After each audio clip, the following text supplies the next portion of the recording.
My name is Jenny. David. Lila. Laurel. Jen. Lisa. Dino. Ari. Kyle. I was a Jehovah's Witness. Jehovah's Witness. FLDS. In the Amish church. The chosen people. I was a Scientologist. I grew up a Mooney, a member of the Unification Church. 2x2. And I am Shunned. shunned. Sean. Shunned. Shunned. Shunned. Shunned. Shunned. Shunned. Hey, Mike Shimwell here, host of the Shun podcast. If you want to tell your story, buy a t-shirt, maybe some merch, maybe get some additional resources, you can do so at shunpodcast.com. If you want professional help to heal and recover from life in a cult so that you can figure out who you are and what you want out of this life, or maybe you just want to figure out where the patterns from the past might still be showing up in your life today, you can find help at exjwhelp.com. Again, that's exjwhelp.com. And every episode of the Shun podcast has helpful links in the podcast and YouTube descriptions. So if you need something, you can always look there. And now let's meet our guest.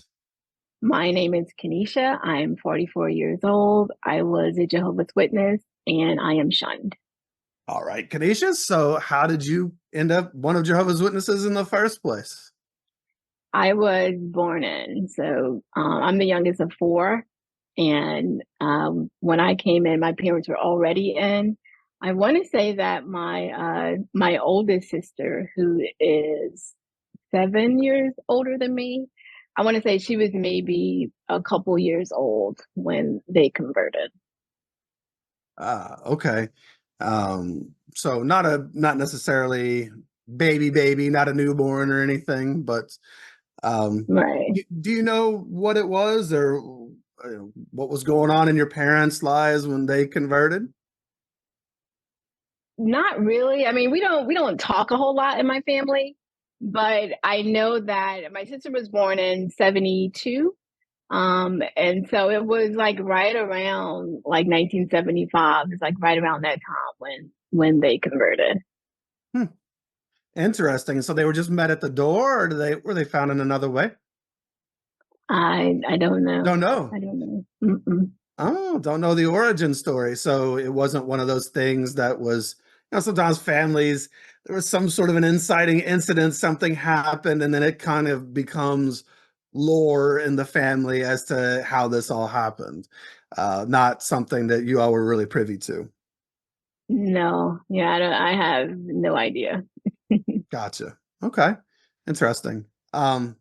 So then for you, it was something, I guess, was it all you ever knew? Right. So yeah, like when I was born, we were already JWs, and like that was just what life was. And I guess because of that, that's the only thing you ever knew. Do you have any early memories of anything? The Bible story book, or any of the things that they bring out? Like, do you have early memories of how it made you see anything? Yeah, so my earliest memory is I must have been like 3 or 4 because I was in Head Start. Like we had the yellow Bible stories book, and I'm kind of a sensitive person, so I was like highly sensitive to like this violent imagery in the book. And so my earliest memory is me going to Head Start. It was St. Patrick's Day, and everybody was wearing green. Like our teacher had told us to wear green, and like so. As a kid, like I knew like this is what we do, this is what life is, but that was pretty much the extent of it. Like I didn't know why we were doing this. I didn't know why I couldn't wear green. I just know like that's like I can't. And so anyway, I went to school. I didn't have on green, and back then I don't even know if it's common now, but back then, like when you didn't wear green, then you got pinched. And so all I remember was just like me in the middle of like this big mob of kids. I don't even know if it was this dramatic. It might have been like 2 or 3 kids. but in my memory, it's like I'm in the middle of this big mob of kids. Everybody's like pinching me. I don't know what I've done wrong. and like I just lose it, because I don't know what's happening, and like in my head it's like we get persecuted. I've seen like this imagery of people getting stoned in the Bible stories book. So in my head it's like, like I'm freaking out. I start crying, like I'm inconsolable. They have to call my mom to come and pick me up. And I remember my mom just saying, like, if somebody asks you, like, why you can't do this or that, just say it's against your religion. And so, like, so now I knew, like, okay, this is what you say. I still don't know what it means, but I know, like, this is what I have to say. And I think like that early experience is it kind of like painted the picture for me. Like this is what life is gonna be like, because of this thing. And I just like I hated it from an early age. I never liked it. I mean, that's a pretty intense first experience. I'm just imagining this little girl in the middle of like a whole class and everybody's just coming with their fingers out. Like it's nightmare fuel. That's For real, terrible. yeah. And I think it's interesting that your mom just basically said, just tell people it's against your religion. And obviously, as a kid, you're not gonna know probably a whole lot more than that. That's honestly a weird one anyway. How do Jehovah's Witnesses explain their opposition to St. Patty's Day in particular? I mean, I guess because it's a saint and drinking, and I don't know, but they can always find a reason to kill any joy. Right. But it's just interesting that you're just kind of told it's against your religion. So it just kind of sets up this little dynamic by which, even from a young age, like you said, you didn't even know why. You just knew you had to do this stuff. Right. Yeah, I just knew like we're different. Like we have to be different. Mhm. And like I didn't want to be different. I just wanted to fit in with everybody. Um so yeah, it just I think like that was part of why I disliked it so much, as having that early experience with it. Oh, yeah. Well, and let's talk then about kind of, how it went on. For you, I guess you were kind of alluding to the fact that you knew you had to be different. Was there a worldview that it gave you? Like you knew you had to be different, but did you see the other people around you as somehow dangerous? Did you feel special? Like, how did it make you feel inside? Because there's like Um this us and there's this them, right. Yeah, so I like we were supposed to feel special. I never felt special. Like I just knew like this is something we had to do. But yeah, my worldview was it was full of fear. Like I was afraid of the world. The world was a terrible place. It was full of terrible people who did terrible things. I was afraid of demons. I was afraid of like displeasing Jehovah. Like I was just like really, really fearful of the world and of like having to live up to these standards too.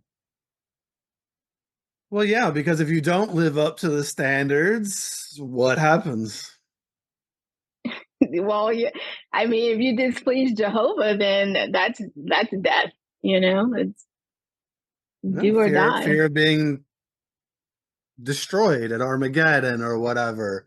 And so it's like fear on both sides, isn't it? You're afraid of the world, and really you're kind of afraid of the thing that is supposed to be your life. Right, right. It's intense. So let's talk about some of the different areas of life and what it was like growing up as a Jehovah's Witness in these various areas.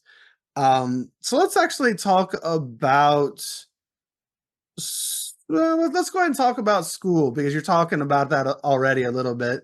So what was life like for you at school? How was that being a little JW kid and through the years? Well, for me, school was, I never felt like I fit in at school. But I was academically, I did really well and I was really well behaved. And so, like, I was always like the teacher's pet. And Like I kind of derived my identity from that, like both at home and at school. Um, so yeah, I never like felt like I fit in with my peers, but with my teachers, I always had good rapport with the teachers. Um, so you were obviously excelling, like you said, academically or whatever.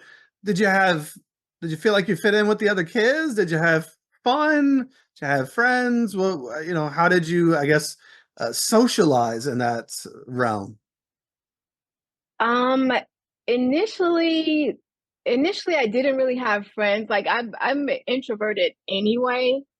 So if I was gonna have friends, it was gonna be because somebody just befriended me, and somebody just befriended me and wouldn't stop talking to me. So it's like, okay, I guess we're gonna be friends now. And so that was the thing, but also like we weren't supposed to have friends. We weren't supposed to have worldly friends. So that was kind of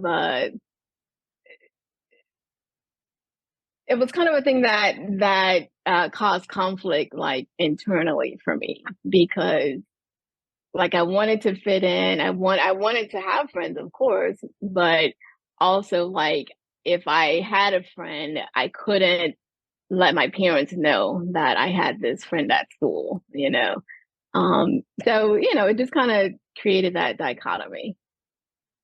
Yeah, I guess so. I'm guessing you never got to hang out with any of your school friends. Not at first. No, like as I got older, my mom mostly kind of got more lenient with that. But at first, no, like I have this experience actually from middle school where like me and this other girl we were best friends. And of course nobody at home knew about it. I had told her that I was a JW, but I hadn't really like explained everything to her. So I don't know if she really like understood everything that I could and could not do. And so anyway, it was like towards Christmas time, and she had told me that she was going to get me a gift, and I didn't want to tell her I can't celebrate Christmas. Like I can't get you a gift because I didn't want to feel weird. Like it made me feel like a weirdo, just not being able to celebrate stuff and being Sure. singled out for stuff. So anyway, I was like, I told myself I've gotta get her a gift. I couldn't ask my parents, obviously, to buy my worldly friend a Christmas gift. So I'm looking like through our toys. My brothers and I have like this big box of toys. They were like old, ratty toys. I'm like, I gotta find something to give to her. I picked out like the least torn apart, ratty toy. It was like a hand puppet. It was so lame. And so anyway, like I've got this like whole covert operation. I like get a paper bag, stuff the toy in the bag, like roll it up, put it in my book sack, hide my book sack under my bed. Cause like in my head, I'm like, somebody's gonna find it. It's so outlandish. Just like It's like somebody's it's gonna find it. contraband. Right. Somebody's gonna find it and figure out I'm like full on planning to celebrate Christmas, and it's just gonna be a whole thing. So anyway, I gave that to her at school, and I just remember seeing her face, like she's looking at it like, "What is this?" And I'm just like, "Hey, look, it's like a puppet." God, it was so cringy. Like this, it's a puppet. Yeah, I got this for you, but I just felt like so awful because she had like made me like this little bracelet, but I just felt so awful, and I felt awful for celebrating Christmas and for wanting to celebrate Christmas. And then I felt awful because I felt like I'm not being the kind of friend to her that she is to me. Although, I know now, of course, like I was doing what I could, but back then, like I felt really bad about that.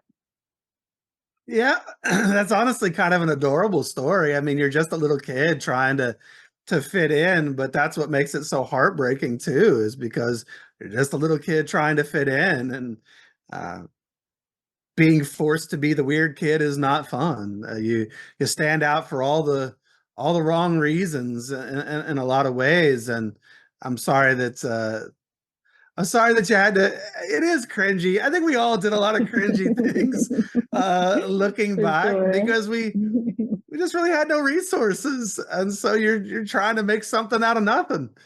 Right. That's oh, I know. So, did you overall? Would you say was school for you a positive experience or a negative experience? How would you kind of classify it?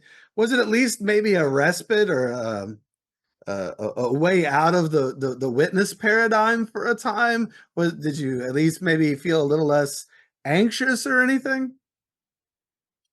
Yeah, well, I don't know about less anxious because it came with its own anxiety, but it was definitely a respite like from the JW life. Because I mean the JW life was like it's life, like it's everything. And it being such like a huge part of my life and me hating it so much, it's like when I went to school, I could like, yeah, I mean, it was limited what I could do because I had other JWs who went to school with me, but I didn't have to so much like put on this act, like this facade, like I felt like I had to do whenever I went to the Kingdom Hall. Um, well, let's talk about that. Let's roll right on into the Kingdom Hall then. So, what was life like for you at the Kingdom Hall growing up? I mean, you just said you had to felt like you had to put on a facade. So, what was Kenesha's life at the Kingdom Hall? I hated it. So, it was an extension of everything else, right? So it it it dominated your whole life. Like at home, we got to do the family study, we got to do our personal study, we got to study for the meetings, and then we got to do the meetings like 3 4 times a week. Like it was just like all it was like never ending. And so like meetings were for one, it was boring, like it was really boring. Like we went over the same thing over and over and over. Um and the thing with my dad was like my dad was one person at home and a totally different person at the meeting. And I kind of caught on to that early on. And like it kind of painted this picture like okay, this is this place where we have to act like this, we have to do this and say this and be this way, right? um and yeah, I just never, and I never felt like I didn't feel like I fit in at school, but I never felt like I fit in at the Kingdom Hall either, because I hated it and I couldn't understand why everybody else around me like seemed to love it so much. Like I didn't have that zeal and I couldn't understand like why I did it. So, what was the facade? We'll get into what family life was like in a minute, but what was that facade that you had to put on at the meetings? Was it just going in there and acting like you didn't hate literally every second? I mean, who were you having to be that was different? Um it was acting like I wasn't bored. But and my dad was like he was really strict about like paying attention in meeting and answering questions, and I was introverted. Like I didn't want to raise my hand and talk to the microphone, but I had to.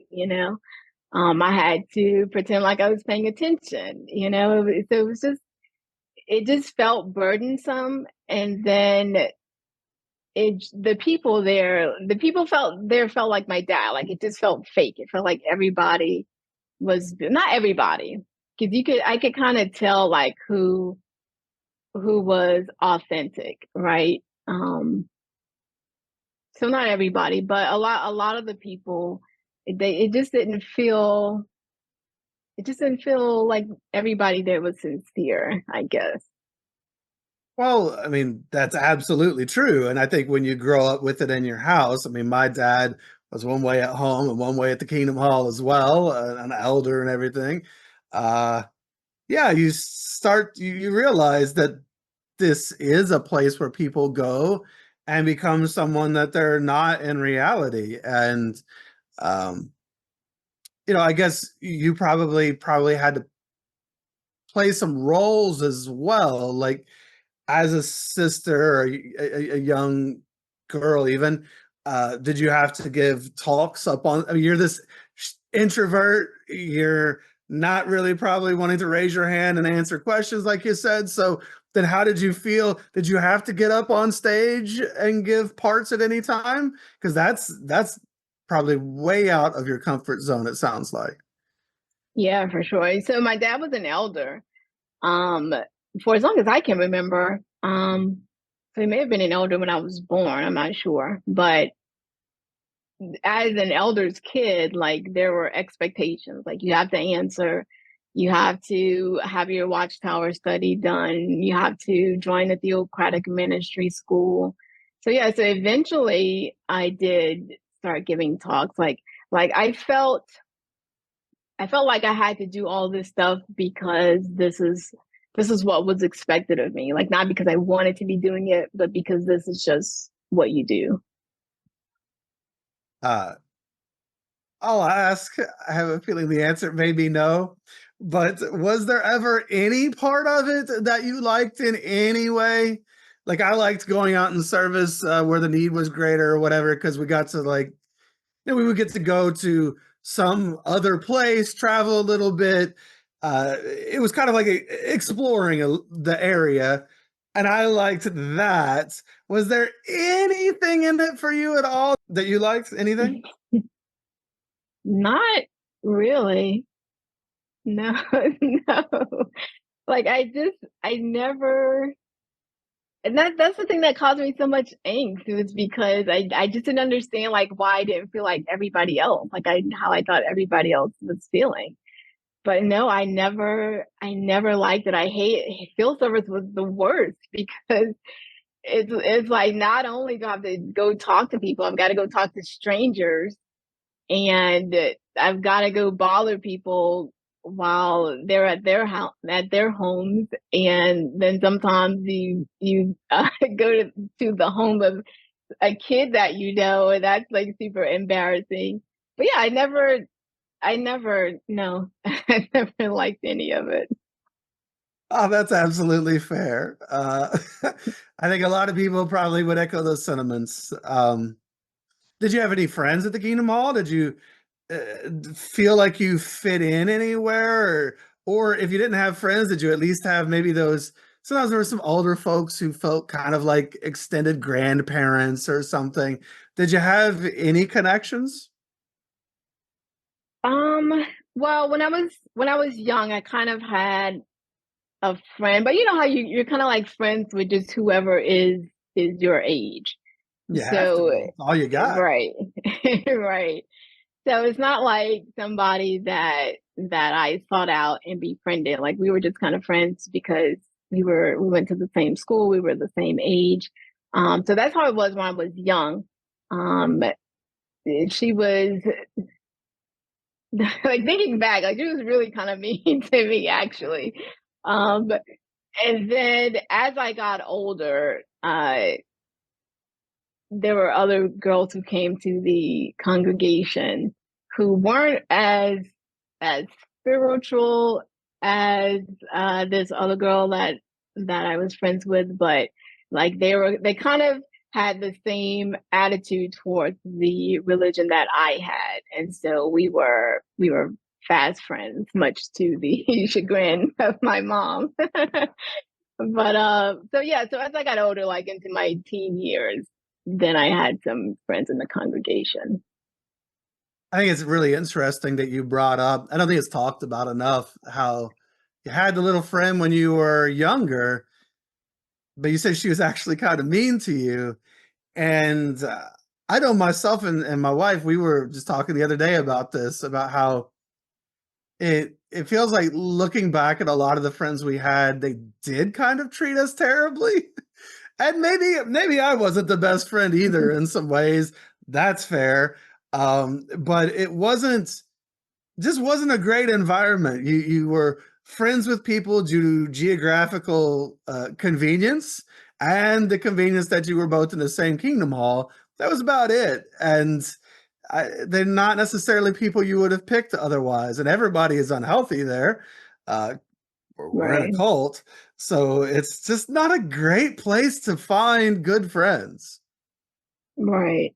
Yeah, and like with my dad being abusive, I think like I was just kind of like that's what I was used to, you know. So it didn't occur to me like, hey, it's not cool that she talks to me like that because my dad talked to me like that, you know. Well, sure. So yeah, Well, a lot of the marriages aren't very healthy. And, again, the modeling of abuse somewhere in their life and the friendships, I think, really reflected a lot of that too. If people really think back, doesn't mean you didn't have good times with some of those people. I had friends that I had good times with, but when I really look at how they treated me, I don't think it was that great. And I right, don't know that I would have chosen to have been friends with them otherwise. It's just you play the hand you're dealt, right? You try to make the best of it. And again, like you said, you were not being treated well at home in some ways, and so this is normal to you. So let's get into right. that a little bit. So what was life like at home for you growing up? What was the temperature of the room in your house? Um, life was not the best at home, and I don't know. I try to think. I try to think back and be objective about this, but like it was. I still like hesitate to say that I it was abusive, but it was. I mean, it was physically abusive. My dad was just kind of tyrannical with discipline was what he would call it. But I mean, we got whipped a lot and for nothing, like for very little sometimes. Um so yeah, so it wasn't the best. I mean, it wasn't always terrible, of course, but I think for most of my childhood I was like depressed and I had anxiety. I didn't know that's what it was, but um just like growing up with so much that I hated being like such a large part of my life was difficult. But yeah, but my dad was abusive. My mom wasn't abusive, but my mom she kind of let the abuse happen with my dad, and and I think that's because my mom kind of grew up in an abusive home with her dad, and like the way that she would talk about it, like she wouldn't talk about it like it was abusive, like like she would tell a funny story about how her dad like beat the shit out of her and her siblings, and I remember as a kid thinking like that's not funny, but I think that she like because she grew up like that, like she didn't realize that what our dad was doing was bad, and I didn't realize it at the time. Like it kind of became it kind of became normalized for me over time. Well, yeah, I think that's the case in so many abusive homes. I knew of someone who she was at school and they had, I don't know, an assembly or something, and it was about sexuality and sex abuse and things like that. And she was a young Jehovah's Witness, and she realized, uh-oh, that's here. This is what I've grown up with. I thought this was normal. Now I'm being told that this is abuse, and it ended up, bringing out, unfortunately, a lot of things that were going on.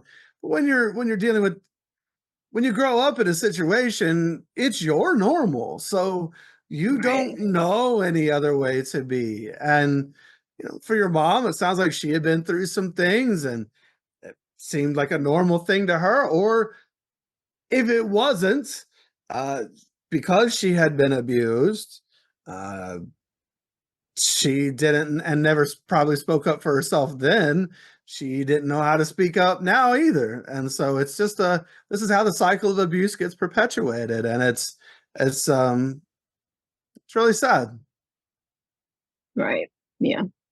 Um, did you so now growing up, so we're talking about your family. So uh who was in your family? It was you, your mom, your dad, who else?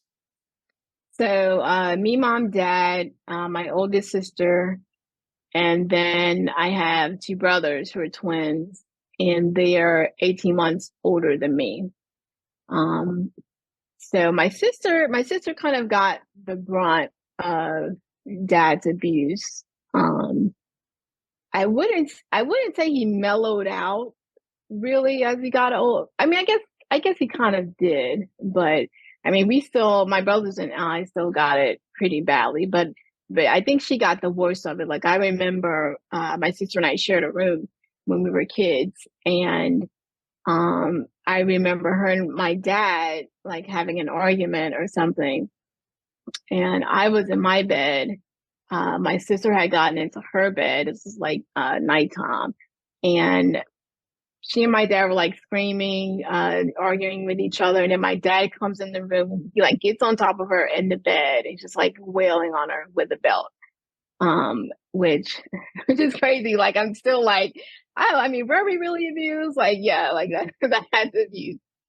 So like that's the kind of stuff that we grew up with. And it was like I kind of took on the identity like I'm the good one. Like I was I would that wasn't gonna happen to me because I'm gonna be good. Like I was quiet. I did well in school, and like that was just kind of the identity that I took on was being the good one to avoid that, like to avoid his ire. And I guess ultimately, a lot of ex-Jehovah's Witnesses really battle a lot of perfectionism, and there's many reasons for that. Uh, One though is if I never do anything wrong, I can't get in trouble. It's a coping mechanism to try to avoid situations like what you're talking about. But does it, even in those situations, does it work? No. No. And like I learned that um like I guess, and I don't know, it could be like inherent or it could be growing up JW, but like I just kind of had like this really black and white sense of like right and wrong. And so from early on, like I could see stuff that my dad would do or say, and I'm just like that's not right, you know? And so I think early on I kind of like I stopped having expectations of my dad. Like our whole relationship as a child was just like kind of avoid him, you know, and avoid making him mad. Hmm. It's interesting. Avoidance again is such a part of just growing up in that period. You're avoiding your own feelings, your own thoughts, your own desires. You're not going to speak up when you see things inside the cult that you disagree with, or whatever the case may be. It's kind of just a grin and bear it, try to get through it, survive this thing situation. Um, did you, and a lot of ex-witnesses really struggle with avoidance in general because of a lot of that. Um, Obviously, like you said, couldn't really avoid it because it doesn't really work to do that. But was a lot of the discipline in air quotes that was being meted out, did it have to do with witness things? Like, were you all being punished for things like you didn't comment at the meeting, or uh, your attitude at the Kingdom Hall? Was a lot of it focused on the witness stuff, or just anything, or particularly maybe things that went against authority, his authority? Right. Yeah. So a lot of it was just like authority. Like well, so when I was a kid, like my dad worked at this juvenile prison. He was a guard there. And like he was always talking about how terrible these worldly kids were, and like how he was going to keep us from like going down the path that these kids were going down. So it was a lot of that that was just kind of justification, I think, for him just really not being able to regulate his own emotions, I think. So yeah, so some of it was like the JW stuff, like not preparing for the Watchtower study, stuff like that. But it wasn't just that. Like I mean, it was silly stuff like we got a Nintendo and he worked overnight, and when we were playing the Nintendo during the day while he was sleeping, we were too loud and we woke him up. So now he's coming in there and everybody's getting whipped for that. So I mean, it was just like, you know, stuff like that. But it was like it not just JW stuff, it was just like excuses for him to abuse us, like for like as an outlet for his anger, I think. And you know, again, you referenced earlier, it's hard sometimes to reconcile. Was it abuse? One of the reasons for that is because we can have good moments and good times even with our abusers.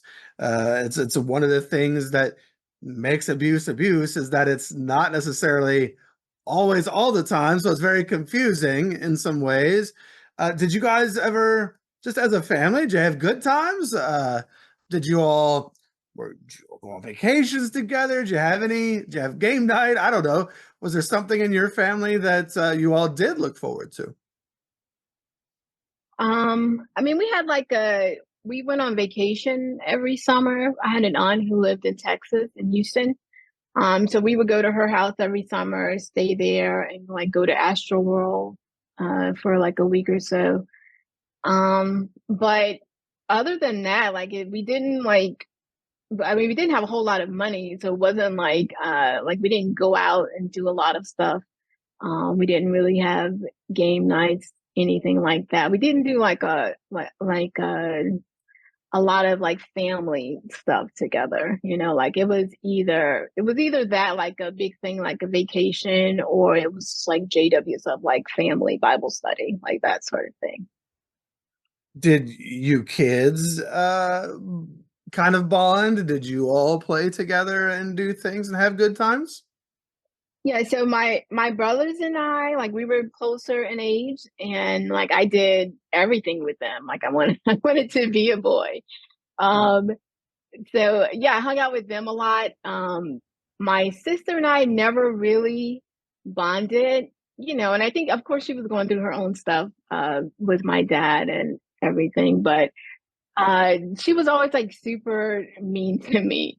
So we never really got along. Like I idolized her. I wanted to go wherever she went and be just like her, but you know, she didn't really have time for me like that. Like if she wasn't being standoffish, like she was antagonizing me.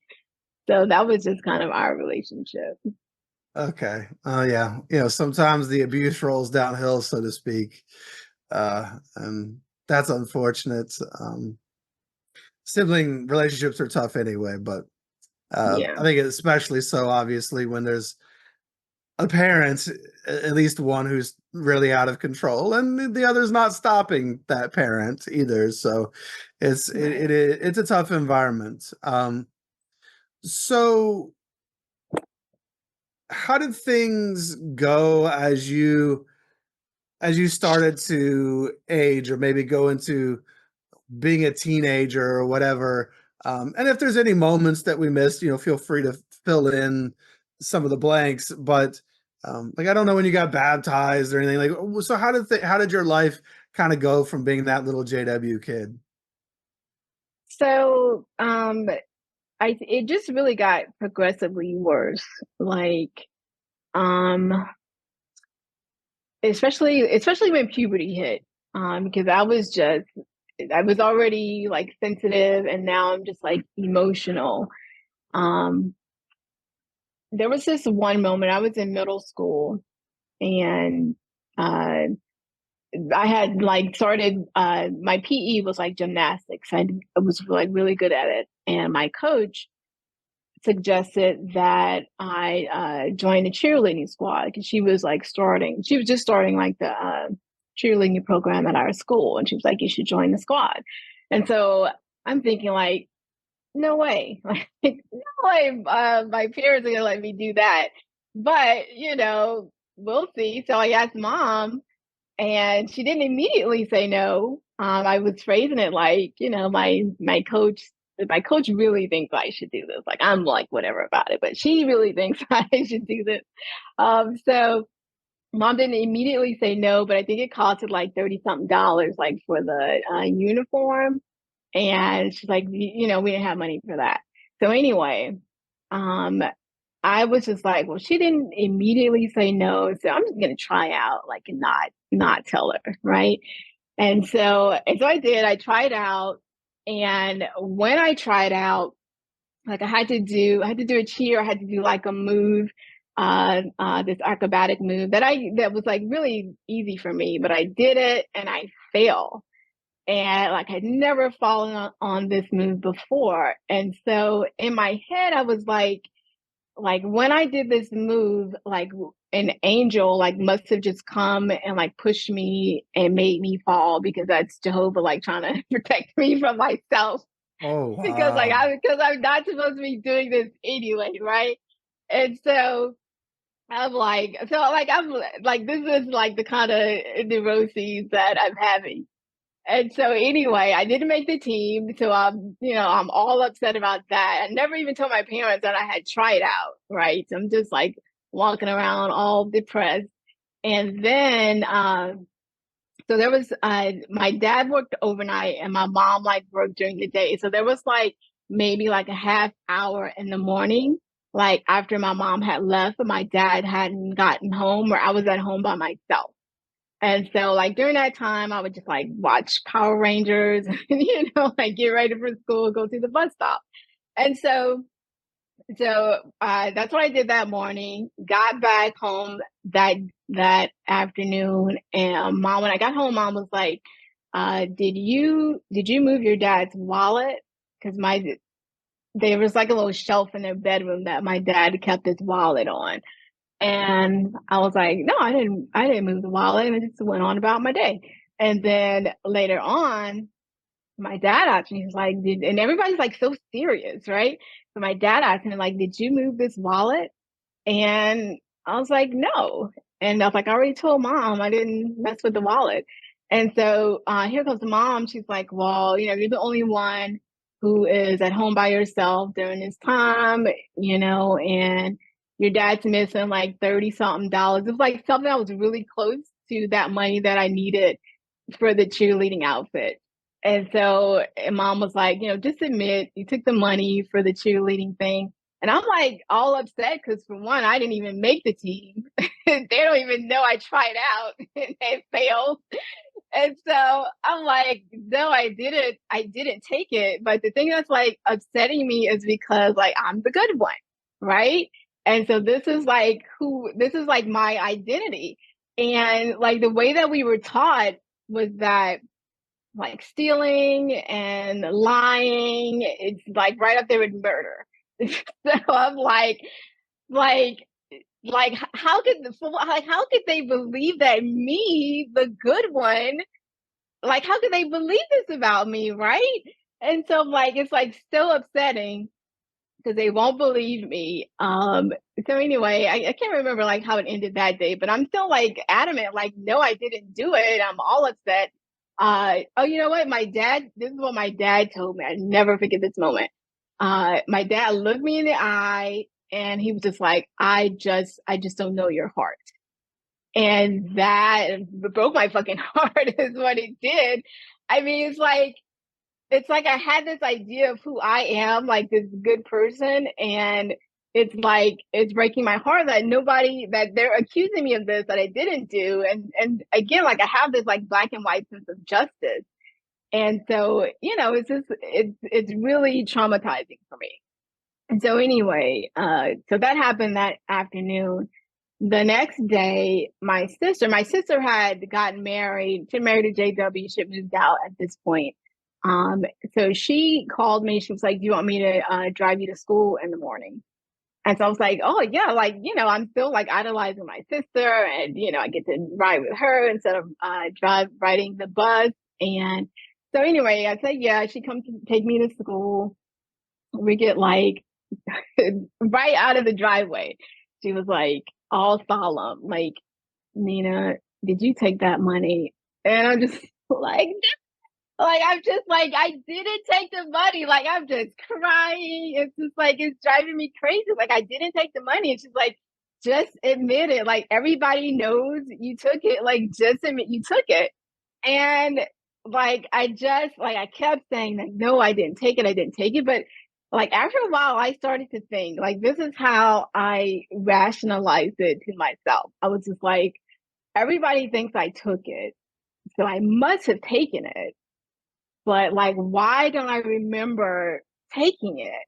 And so it's like like I've seen like these movies where people get amnesia, and I'm like, this must be what this is. Like, I must have taken it because I'm a terrible person, because I was coveting this worldly stuff in the first place. That was the first mistake. That's where it all And the started. gaslighting of all of this. My Right. goodness. Right. And I'm Ooh. just like, I convinced myself that I did take it, and that, and that was like the first time I can remember that, like, I know something to be true, but everybody else is saying something different. So I must be wrong. Like, even I know in my core that this didn't happen, but I'm really rationalizing it, trying to figure out, like, how could it have happened? Because it must have, because everybody else thinks that. And so, yeah, so that was like, I don't know, that was like a really similar moment in my childhood where I started to feel like I'm not good. Like, I'm not the good one. I'm not who I'm pretending to be, right? Like, I'm just, like, I don't know. It's crazy making. It's crazy making. So anyway, so that happened. And then shortly after that, it's like I'm going through puberty. I'm like really hormonal. And my dad, like, the thing, I'm getting fed up with my dad, and like him just like whipping us all the time over nothing. Cause I'm seeing like that, like, okay, I got this beating. That wasn't justified. Right. Um, so I'm seeing this, I'm upset with my dad. I'm hormonal, and he comes home one morning. And my dad was getting home at like 5 something in the morning. He comes home, something I don't even remember, but it's something about, the dog bowl. Dog bowl was in the house. The dog bowl was supposed to be outside of the house. So he wakes me up at like 5 something in the morning, and he's like, "Get this bowl is in here. This bowl is not supposed to be in here." Like, I'm so pissed. Like, I'm so pissed. It's like you just won't leave us alone. And so I get up, grab that bowl. I flung that bowl in the backyard, like, as far as I could throw it. I'm like huffing it. Like, I am just mad. Like, I am just mad, and I'm fed up. And I don't remember what we were talking about, but I remember we got into an argument, and I screamed at him, like, "I don't even want to be a Jehovah's Witness." I don't even know how it got to that. But at some point it got to that, and I screamed that. And I remember screaming that and immediately thinking, "Oh shit, what have I done? What have I done? What have I done?" And so that happened. And then next thing you know, it's like dad wants me to meet with the elders. And so I got to meet with the elders because I said this, but I'm thinking, I'm thinking like this can be a good thing, because like my dad's so abusive. Like he's beating us all the time. He's talking to us crazy. He's calling us names, and I'm like that's not right. And so like I am gonna talk to the elders. I'm gonna tell the elders like exactly what's going on in this house, so that so they can talk to him and like tell him like that's not cool, right? And so that was my thinking. Went to this, I don't know, quasi judicial committee, I guess. The circuit overseer was in town at that point. So I go in, my dad's like sitting in the back. He's got his Bible in his lap. He's looking like so meek. And I'm just like, look at this dad. So fake. It was so fake, and it was just really like pissing me off. It's like you don't act like this at home, right? So anyway, I'm in the meeting with the circuit overseer and some other elders, and they're like, we heard there's some issues at home and blah blah blah, and I'm like, yeah, but here's what's really going on at home. And so when I started talking about it, as soon as I said like my dad would do this or that, we're not here to talk about your dad. And I'm like, yeah, I know, but like that's irrelevant. Like this is what's going on. And I'm like, well, I'm not like super old, maybe like 12, 13 at this point. But it's like I can see like the stuff that is doing at the house. It's not right, right? And so I'm telling them this. I'm saying like he's beating us, and they just would not let me get a word in edgewise. It was all about like it doesn't matter what your dad's doing, like you obey your father, and period. Like, we're here to talk about you, we're not here to talk about him. And I'm like so angry because I'm like, this is not fair. It's not like I was expecting fairness. I was expecting justice, right? Like I was expecting these men who were supposed to have like so much reverence for, I was expecting them to do the right thing, and they weren't doing the right thing. And it was really pissing me off. And I remember before we closed, I went through the motions. I know like they just wanted to hear I didn't mean it when I said I didn't want to be a JW. And so I just said that, like, yeah, I was just mad, So I just went through the motions. I said what they wanted to hear. And then at the end, I was like, now that we've said all that, like, can I just talk to you about what's going on in the house? And the circuit overseer told me, he was like, somebody needs to bend you over their knee and whip all that rebellion out of you. And I was so fucking mad because first of all, like, what the fuck are you? Like, you're not my dad, right? And so, and then I'm mad because like you don't even know what's going on, and you have the nerve to say this to me. And so like I just like shot up, like I got up. We were in the back room, and I'm yanking on the door. Like, I gotta get the fuck out of here. I'm yanking on the door. The door is locked. And I'm just like, I got just mad. Like all these emotions, I don't know what to do with them. I'm just mad. And so, I unlock the door. Like I leave out of there. Like I'm just an emotional mess. I go home, and mom is like, how did it go? Like she sees me like I'm a mess. Like, how did it go? And I said, like, it just wasn't fair. Like they didn't want to hear anything I had to say about like what is going on here. And my mom said, I know. And that blew my mind because what do you mean? It's like first of all, like saying anything negative about an elder is like it's taboo. Like you don't do that.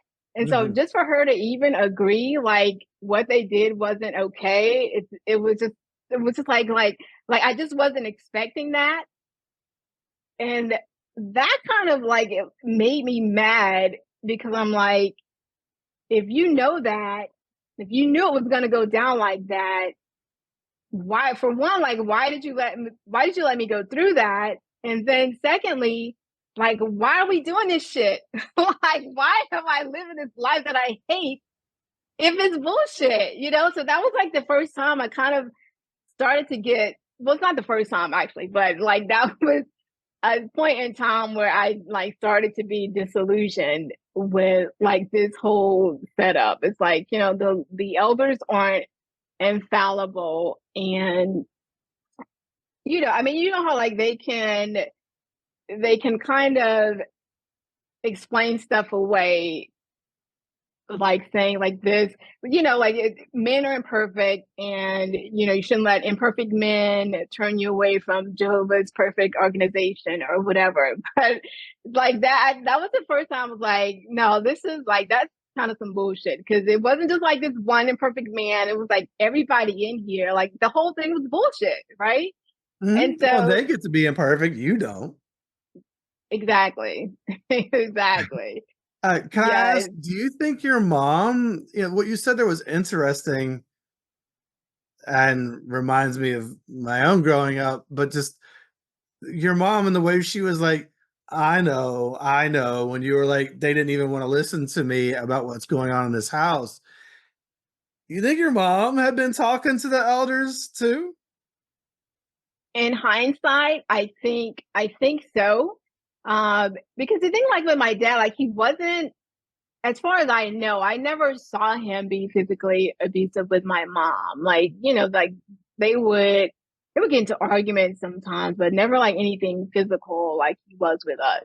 But I think that in hindsight, I think that, and this is all like purely speculation, but I think in from my mom's perspective, that maybe being a JW kind of tamed my dad, if you can believe like what we went through was tame.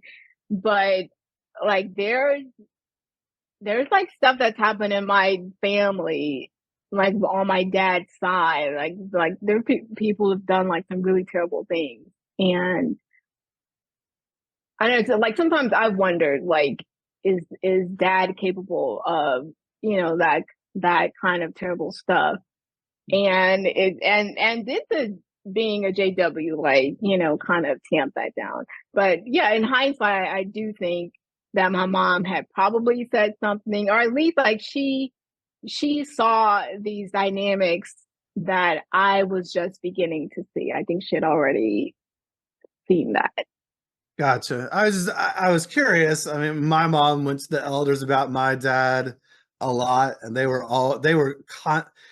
know, there was some period of my life where it seemed like they were always in meetings. My mom was meeting with the elders, and it was about my dad because then I would get hauled in, not with my mom, but I would be brought in separately as a kid and ask questions to corroborate things, which I did. And it didn't matter. They didn't do anything. They never did anything to him. He was one of the good old boys. They weren't going to do anything to him. They knew who my dad was. They knew he was abusive. But he did stuff at the Kingdom Hall and they needed stuff to be done. So he was one of them. And probably they were doing similar things.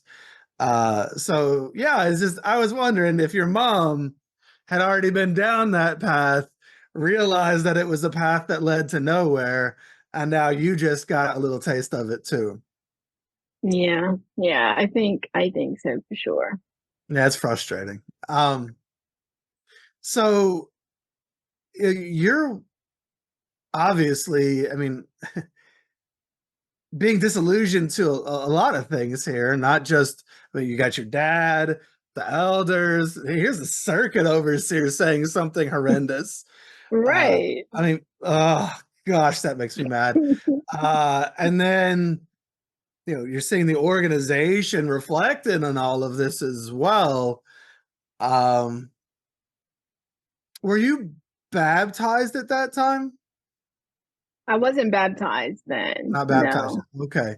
And how old were you? So all this is going down like 13, 14-ish, something like that? Yeah, like 12, 13, I 13. think, Wow. around this time. That's But a it's lot. like, what's that? I said, that's a lot. I mean, for a kid of that age to be going through all of that, that's a lot. A Yeah. lot of grown adults failing this kid and also just treating you terribly. Yeah. And I like when I say like it's not the first time I was disillusioned, and I don't know if I would call it disillusionment, but like when I was a kid, and I'm dating myself here, but when I was a kid, like we would have the assemblies, and in the women's restroom, they would have like paper taped over the mirrors at the assembly, and only in the women's restroom.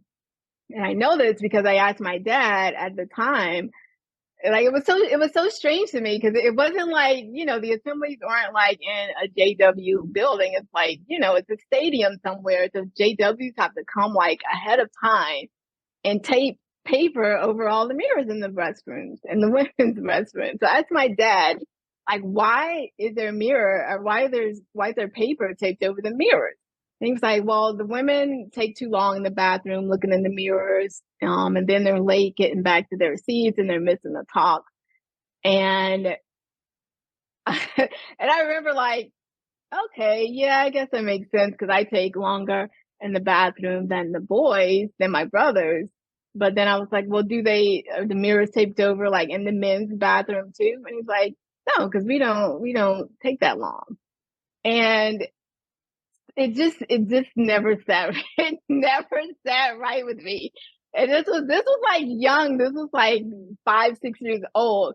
And I'm just like, that's bullshit. It's not fair. It's not fair. It's bullshit. Because it's like if it's an issue for us, then it should be an issue for everybody. They should want everybody back in their seats on time, listening to the talks. But I don't know. Like I just never liked that. And so like when this thing happened, like with the circuit overseer, it's like here's something else that's adding to to this to this circumstance that's leading me to believe like this isn't just like an imperfect man or imperfect men, like this is a systemic thing, right?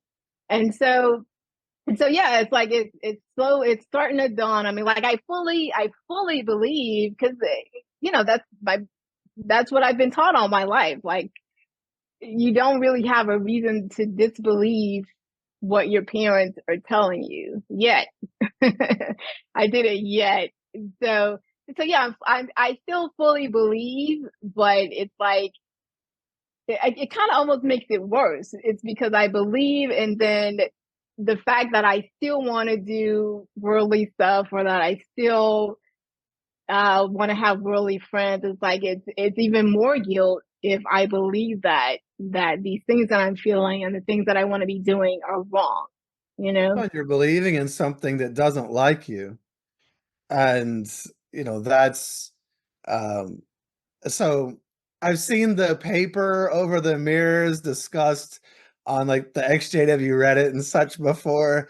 And just for all you people out there who don't believe that that's a real thing, oh yeah, that's a real thing. I can Oh, well. corroborate the story because I used to. I would always work in cleaning, or I worked in a million departments at conventions, but cleaning was one of them. And I remember being sent into the women's restroom before and seeing the paper on the mirrors and being like, "What?" And, uh, It's so bizarre. well, I have to say, so I'm gonna say something that's not gonna be popular, but, I mean, this is how I felt back then because of the system, so I'm just gonna show how misogyny develops. I mean, back then, I was like, because the way it was explained to me, I was like, well, yeah, basically a bunch of vain, vapid women sitting in there, looking at themselves and making sure they're pretty in the mirror, and not caring about Jehovah. And, they spend because at our convention, they would take the men's restrooms and convert them into the women's. But instead of just admitting that there's just more women than men, they would basically portray it as though, well, these, and I mean, I'm being very blunt for a reason, but I mean, it was basically like, yeah, these dumb women are going in there and They're not just using the bathroom, and they're in there talking and carrying on like it was like some social club in the Right. women's bathroom. Right. And as a young man, I'm hearing all of this, and I'm like, is this really what goes on? And it did, I have to say, it did not make me respect women. It made me, because the way they were talking about the women in the congregation, it was pretty shitty. Well, very shitty. And Right. I had no other frame of reference. I wasn't in there. I didn't know the party that place apparently was. And I was hearing about this, and it's just like, they use this stuff to make you feel bad for being who you are, for being female. And then they make the males in the congregation feel through their stupid, ignorant stories like, well, women are just this certain thing. And it's like this antiquated 1950s garbage, but that's how they talk. And but even at that paper on the mirror bothered the crap out of me. It didn't feel right. I knew something was wrong, but that's a very real thing, and just such an indication of how they feel about women in those congregations. It's awful. It is. It is. So how do things progress? Like you said, you weren't baptized, so I guess you end up getting baptized later. So how do things progress in your journey as you go into your teenagerhood? So basically, like, I'm trying to get back into the good graces of my dad and the family. And so my dad suggested that I sign up for the Theocratic Ministry School. I'm sure they called it back then. I think it's something different now. But I signed up for that. Got assigned my first talk and did the talk. And so, like, they'll give you feedback after the talk. So, I got the feedback. Then after the meeting, the brother who was over the school, who was giving the feedback, I was in the lobby in the back of the hall, and he came up to me, like super, like really way too close, right? So I'm in the lobby, like I'm by the bulletin board, and I just kind of turn around, and he's like right there. And he tells me that, well, first he's like, I really enjoyed your talk, and I just have like this one other point to give you. And whenever you sat down, I remember he said, like, at first, like when you went up on the stage, it was fine. But whenever you sat down, like your skirt kind of rose up a little bit, and it was just like a little bit. I remember like his hand gestures, and I just felt like so disgusted that like this old man was like talking to me about my body, right? So he's like, when you sat down, some of your thigh was showing, and it was just a little bit too much thigh. You just want to be careful with the skirts that you wear. And like at first, I was just like, I was embarrassed for one, because again, like I'm not, like I'm like this shy, introverted person. So like this talking This is your first talk. Right, my first talk. Goodness. So just like talking to anybody, especially an adult, it's like it's nerve-wracking. And then it's this man who's here like talking to me about my body, and at first I was just like mortified, and then I'm just getting mad because in my head I'm like, this is not right, like this is not right. And then he was like standing like really, really close. It's just making me like really, really uncomfortable. And like I'm looking at his hands, like the way he's moving his hands, and it just looks perverted and grotesque. And you don't talk to a teenage girl about her body like that. And so anyway, I mean, I could, he's an elder, I can't say that, but like I'm just getting really mad because I'm just thinking like this isn't. I don't think I understood even why at that point I didn't understand like why it was wrong. I just knew like it's not right. This is wrong. So yeah, so that happened. I never told my parents about it. I don't know if he had said anything to them first, or if anybody had ever said anything to them about it.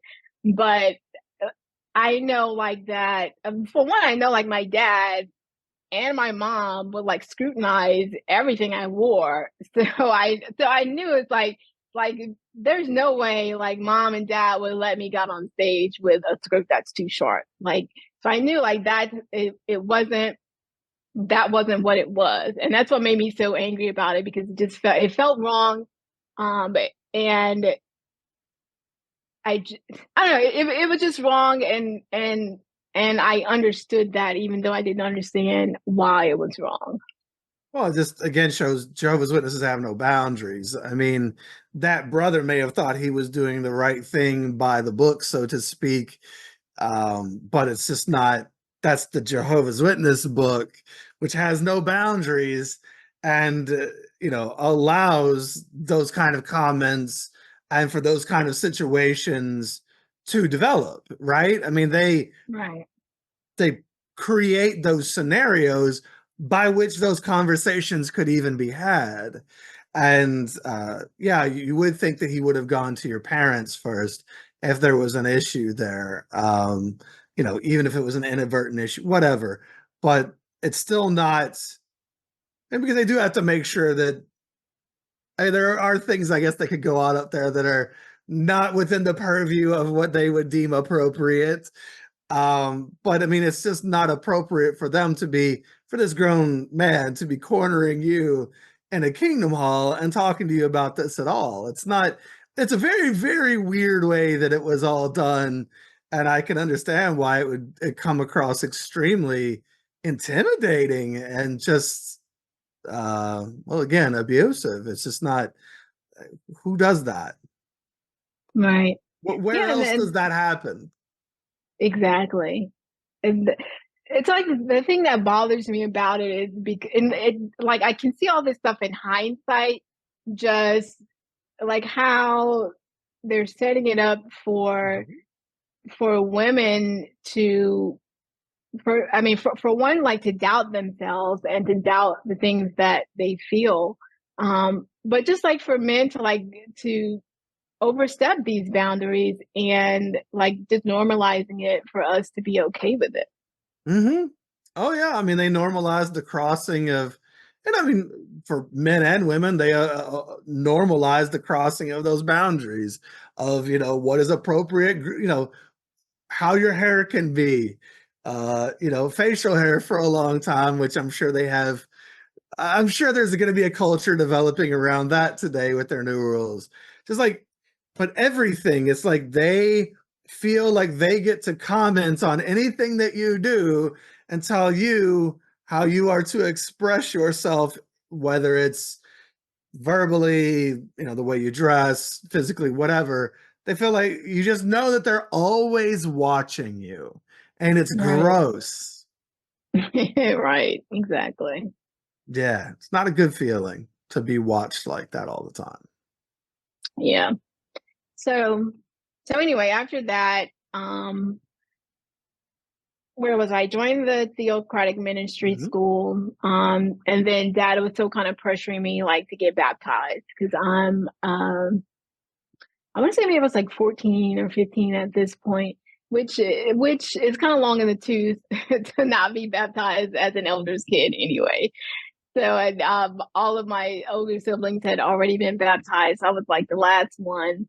And that was just in my ear, like, don't you think it's time to do that? And like I didn't it wasn't something that was like internally motivated, but also it was just kind of what you did, right? So that was just the next step, right? It wasn't something that You was just have to. right, I mean, right. You it's have the to. expectation, and if you don't, people will start judging you for not doing it, so it's easier to just do it. Exactly. So yeah, so I went through the questions, and like going through the questions, I was completely ignorant to so much. And I think it's because like when I was in meetings, I would just kind of dissociate. Like I was there, but and then like everything was so repetitive. So I would just, like I didn't just it didn't just kind of like sink in with me a lot of stuff. And so I remember them asking me, uh, who is the faithful and discreet slave, which is like JW 101. And I didn't know. I had no idea. And I remember like I can't even remember what I said, but it wasn't the correct answer. I remember the elders just looking at each other like, you know, like she is not ready. But my dad was an elder. And so it's like, you know, whatever. They just gave me the okay, right? So I got baptized, like not even understanding like basic doctrine. But at the assembly, when I was getting baptized, so I wore this leotard, like my gymnastics leotard that I wore for school. I wore that with some shorts. I was in line, just waiting for it to be my turn to get dunked. And this guy comes like and pulls me out of the line. Like I don't know this guy. He just pulls me out of the line. But you know, somebody, especially a man, comes tell you to do something, you do what you're told. So anyway, I like stepped out of line with him, and he just like wait here, and I'm thinking like, well, I'm just wondering like what's going on, and I feel like I'm in trouble, right? Because he's not telling me like what's going on. He's just got me standing here. Everybody's like passing me up and like he's standing next to me guarding me or something. And so I'm just like, what's going on? I'm getting scared because I'm like, I'm thinking about like all the bad stuff I've done. And somebody must have found out that I've been masturbating and now like they're It's not like gonna the let me. angel pushing you off when you were Right, trying to do the gymnastics exactly. thing. Yeah. Exactly. It's like they're not gonna let me get baptized and then dad's gonna be mad and it's just the end of the world. So now I'm like standing there and I'm crying because I'm scared and I don't know what's going on. And people were like the people who were getting baptized were like passing me in the line and they were some of them were like seeing me crying and they were like smiling at me and I think they were thinking like, oh, like look at this young sister, like she's so emotional about getting baptized. And they didn't know like I'm freaking having a fucking meltdown over here, like I'm just losing it. I don't know what's going on. I'm scared. So anyway, uh, eventually somebody comes, gives this guy next to me like a wet t-shirt, and he tells me to put the t-shirt on and like to get back in line. And so then I'm thinking like, oh, so they just wanted me like to cover up. And that just makes me feel like so like I'm so self-conscious now about it's like this thing with my body again. It's like I'm feeling exposed and self-conscious and I'm like all upset. I'm in emotional mess. And like the fact that people can't see that, like they're seeing me crying and thinking like she's so overcome with happy emotions, and it wasn't that at all.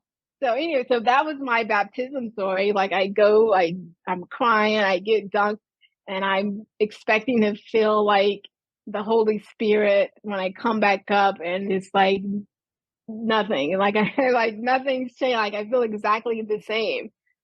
So yeah, so that was my traumatic baptism story. It is traumatic. I mean, that's supposed to be the biggest moment for one of Jehovah's Witnesses. And you don't get birthdays, you never get praised, you don't get celebrated, but there's one thing that you can do universally as witnesses, and that is to get baptized. You're dedicating your life to the cult, and they celebrate that in ways that they don't normally celebrate other things, particularly depending on the family you're in. At least you get people like, hey, yay, sister, good to have you with us. And here you are being shamed because you were wearing a leotard top instead of a wet t-shirt, which is weird in its own way, the Right. way they do all of that. And like, to not even, like, bro, if you gotta do this, tell the girl, like, the lack of empathy, the lack of Right. understanding of, I just ripped a human being out of the line and I can't even verbalize what's going on. I'm just gonna tell her, stand here, like, and exercise my authority, and then hand her a shirt that now you better put it on, right? Like, it's just their authority over, again, the way that you express yourself, or the way that, you know, your body or anything else. It's like you have no autonomy. Right. Right. It's Yeah, gross. it's gross. It was really traumatic, you know. Yeah. So that's your welcome to Jehovah's Witness officially moments. Now you're a baptized sister. So well, can I ask, did you all do anything? So you got baptized at convention or assembly or whatever. Did people make a fuss over you at all? Did you get to pick where you went to dinner? Did you get a Bible embossed with your name on it? Something? No, I don't remember I don't remember a lot of the aftermath of that. Like my mom had pictures of like when my brothers were baptized, you know, like they came out and they were wet and like got pictures of those. I don't remember ever seeing like any pictures of my baptism. I don't remember if they were there at the end. Like I don't know if it's all blocked out or whatever, but yeah, I don't remember like any kind of celebration after the fact. Gotcha. Um, Well, you're in good company. Nobody cared about money. So, where do you go as a newly baptized sister? Did you face any pressures to, like, pioneer in the summers and spend your summer months knocking on people's doors for 60 hours? Or like, did anything change for you after you got baptized? Well, I guess like things kind of did change a bit. You know what? How things changed though, I felt like they kind of loosened the reins with me a bit. Um, so it wasn't like a lot of pressure like to pioneer. Like I never pioneered or anything like that. But I felt like things that I would ask for, mostly from mom. But like things that I would ask for, like fully expecting a no. Like I felt like she was a little bit more lenient with that. Like they almost Um, respected you as a spiritual person more, or thought that, you know, you're a baptized sister now. So I don't know. I guess I'm gonna go back to that word respect. They looked at you a little bit different. yeah, yeah, I think so. I think so. Hmm. I felt, I guess redeemed. I felt redeemed. I guess would be the word for for a very short period of time. I felt redeemed. Okay, so how does your short-lived redemption progress? So yeah, it was all downhill after that. So and this was the year before my senior year of high school. So my aunt who lived in Houston, had a stroke there, and like she was the only family member who had moved out of Louisiana. And so nobody else in Texas like to really help her, and she didn't want to move back here yet. And so I got volunteered to go stay with her for the summer. And so they set up like my new life in Houston. They set me up with this JW family who was supposed to like come pick me up and take me to meetings. And then my aunt's a teacher. My aunt's coworker had a daughter who was my age, and I was gonna hang out with her like during the day while the caretakers were taking care of my aunt. And then like, so in the afternoons and evenings, like I would come and like help my aunt with physical therapy and stuff. So anyway, so I did that for the summer, and like when I hung out with my aunt's daughter's friend, it was like the first time that I got to hang out like with kids, like with no adults around. And it was and we didn't like do anything. I mean, we just like hung out at their apartment and watch TV because like her mom would work during the day. So I would like hang out with her at her apartment, watch TV. We would like walk around the corner to the store and like buy junk food. And it was just like it felt so freeing, like I could breathe, you know? And then like when I was with my aunt at her house, I still had to go to meetings, but like when I was there, nobody was like breathing down my neck. Like I love to read. I could just like read. My aunt had romance novels that I wasn't allowed to read at home. So I was like reading everything on her bookshelf. Nobody was like, put that book down. You need to be studying the Watchtower. You know, just like I just felt like I could breathe for once in my life, and I felt normal. Like it just like I guess in my life I had never felt like a normal kid, and I just felt normal like for that summer. But then that summer I met a guy who was in Houston, but he was actually from like this town that was close to where I live. And so anyway, like we started talking. I think he had just graduated high school, so he was like a couple years older than me. We started talking. He would hang out with my friend and her friend, so you know, just hanging out. We exchanged numbers, and then he was there for the summer, like visiting his cousin.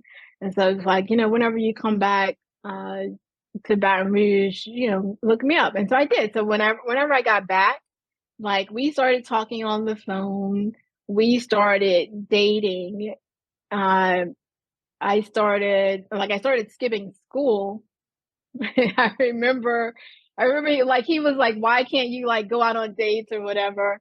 And I was like, you know, my parents are really strict. I can't, you know, they won't let me date anybody.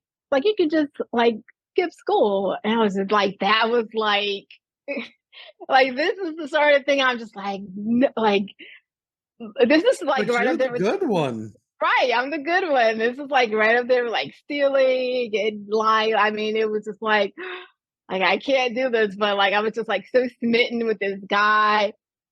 So he would like come pick me up from school because back then it was like actually crazy easy to skip school.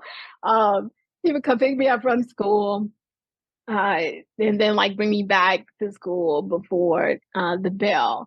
And I was able to get away with it because like during like I would have gymnastics class at the end of the day, and my coach was like really kind of nonchalant about whether or not we showed up to class actually. So I would like skip that class, go out hang out with this guy, and then like on my 16th birthday, he's like, I'm gonna come get you for your birthday. We're gonna go out, get you gifts and stuff like that. And so he picked me up from school on my 16th birthday. He had like balloons and like teddy bears, and like I'm just like nobody's ever done anything for me for my birthday before, so I'm just like I'm in love with this guy, you know. Um, yeah. So You got anyway, a like low bar to clear. super low, super low. So anyway, he picks me up from school. We go to his friend's parents' house, some vacant house, nobody was home. We ended up having sex there, and then he brought me back, and so that happened like maybe 2 or 3 times, and then my parents found out, and I don't know how. Like I have some theories. The story was that my sister saw me leaving school with him, And so that's like when my mom brought it to me, like, she's like, your sister saw you leaving school and just, we know what's going on, just admit it. I don't know if that's actually what happened. I've got some theories, but anyway, they found out. And then like when my mom told me about, like, I admitted it. I was like, yeah, like, I skipped school, and yeah, we had sex, and I'm in love with him, and like, it's like this complete like Romeo and Juliet, like, we're gonna be together. I don't care what you say, So anyway, so that was that, and at this point, it's like I still believe, but I'm just like, it's whatever. It's like, I'm just gonna do what I want to do. I'm just gonna suffer the consequences, whatever. So anyway, mom said that I would have to go through a judicial committee. So that was like, oh, that was hell. Like, just the thought of it, like, I didn't want to do it. But the way that my mom handled the whole situation was, it was almost like I had committed some offense against her. Like, she was really upset about it, and she kind of like just pushed me off. Like, when she found out, like, for one, I had to go and like get tested, like, to make sure I wasn't pregnant and make sure I didn't have any STDs or anything. And so when I went to, and like, at this point, I never even like been like to a gynecologist or anything like that. So like, mom made me do that, but she sent me with her coworker, who I had never even met this woman. This woman picked me up, took me to the doctor, and like, for like, kudos to her, because she was like super empathetic about it. And I'm sure she was like, what the hell is going on here? Like, why am I taking this woman's daughter to the gynecologist? I'd never met this woman before. But she was like super nice about it. So yeah, so I had to go get tested and everything. And then like, mom had told me I had to go through the judicial committee. And I was really upset about it because for one, like, after I had had that meeting before, like, mom knew what that was like. And so it really made me angry, like, that she would make me like go through that, especially like in this situation. But like, she was adamant, like, you have to do it. I remember telling her, like, why don't you talk? Like, why don't we just talk about it? Like, why don't I have to talk to these men about it? And she said, like, no, you're not gonna get off with it that easy. But like, I understood, like, that was her way of getting away with not talking about it, because it was so difficult. It was like such a difficult thing for her, and that she didn't want to deal with it. And it was just like, I'm going to push you off on this coworker. I'm going to push you off on these elders so that I don't have to deal with it. Because it was like a personal affront to her. Well, I think that that's a really interesting thing that you're talking about, because you see there, your mom is no longer your mom. Your mom is Jehovah's Witness, and you must be dealt with because you have now sinned against Jehovah. You have sinned against the witnesses, and that's who she is. That's her identity, and you need to be punished because of that, because you have done something against that identity of Jehovah's Witness. And that's the difficult thing about Jehovah's Witnesses, and the reason they get so defensive and you can't have any real conversations with them around anything, is because there's no separation between your mom, or first name, whatever, and the role of mom or motherhood, and also that role of being one of Jehovah's Witnesses. That's her identity. I am Jehovah's Witness, and you have sinned against Jehovah, so therefore you sinned against me. And I'm mad, and I want to see you taken care of. You've got to go down the path.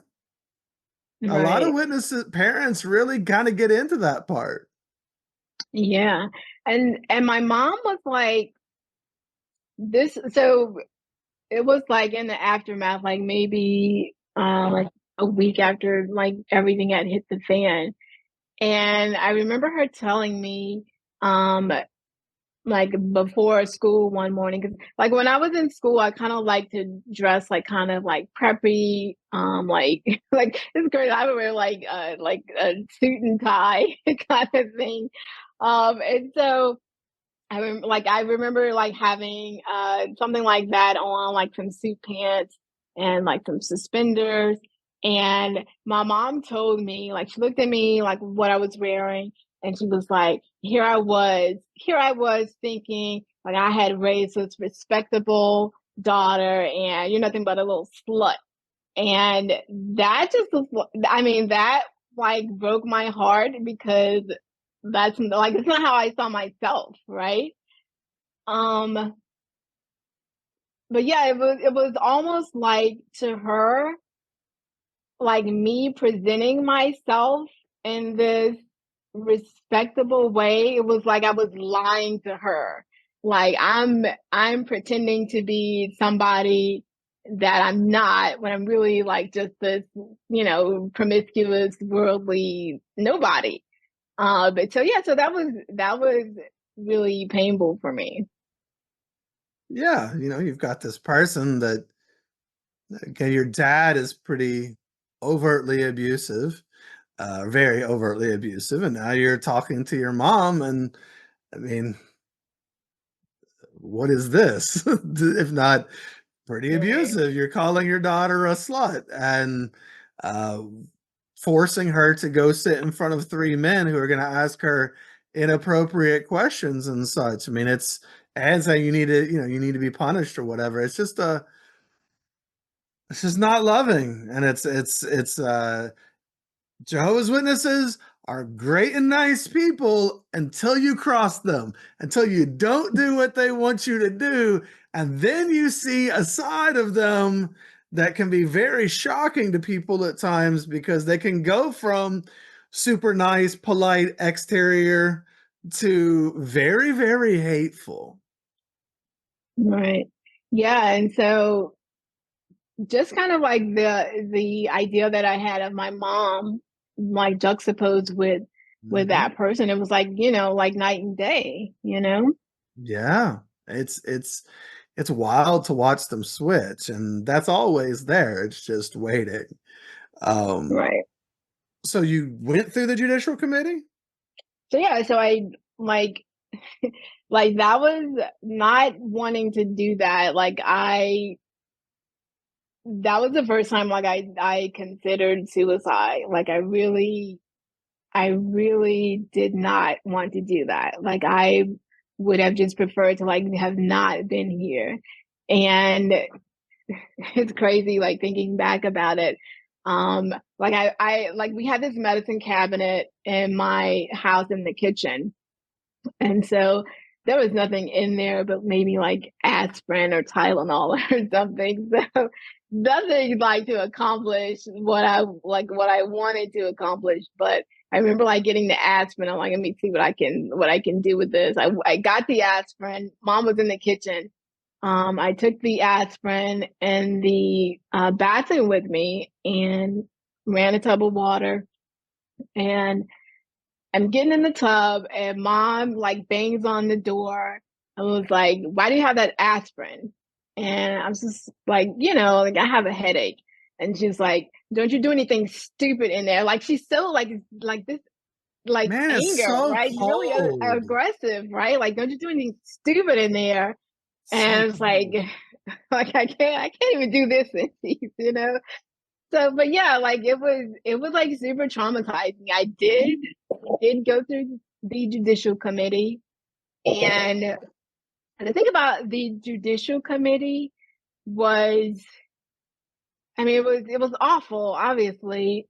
Um, the thing about it was like one of the elders there was, this elder that I had grown up with, and to like talk to this guy about like what I did sexually. I mean, it was awful. Like I don't remember a lot of it, I think I just kind of blocked a lot of it out.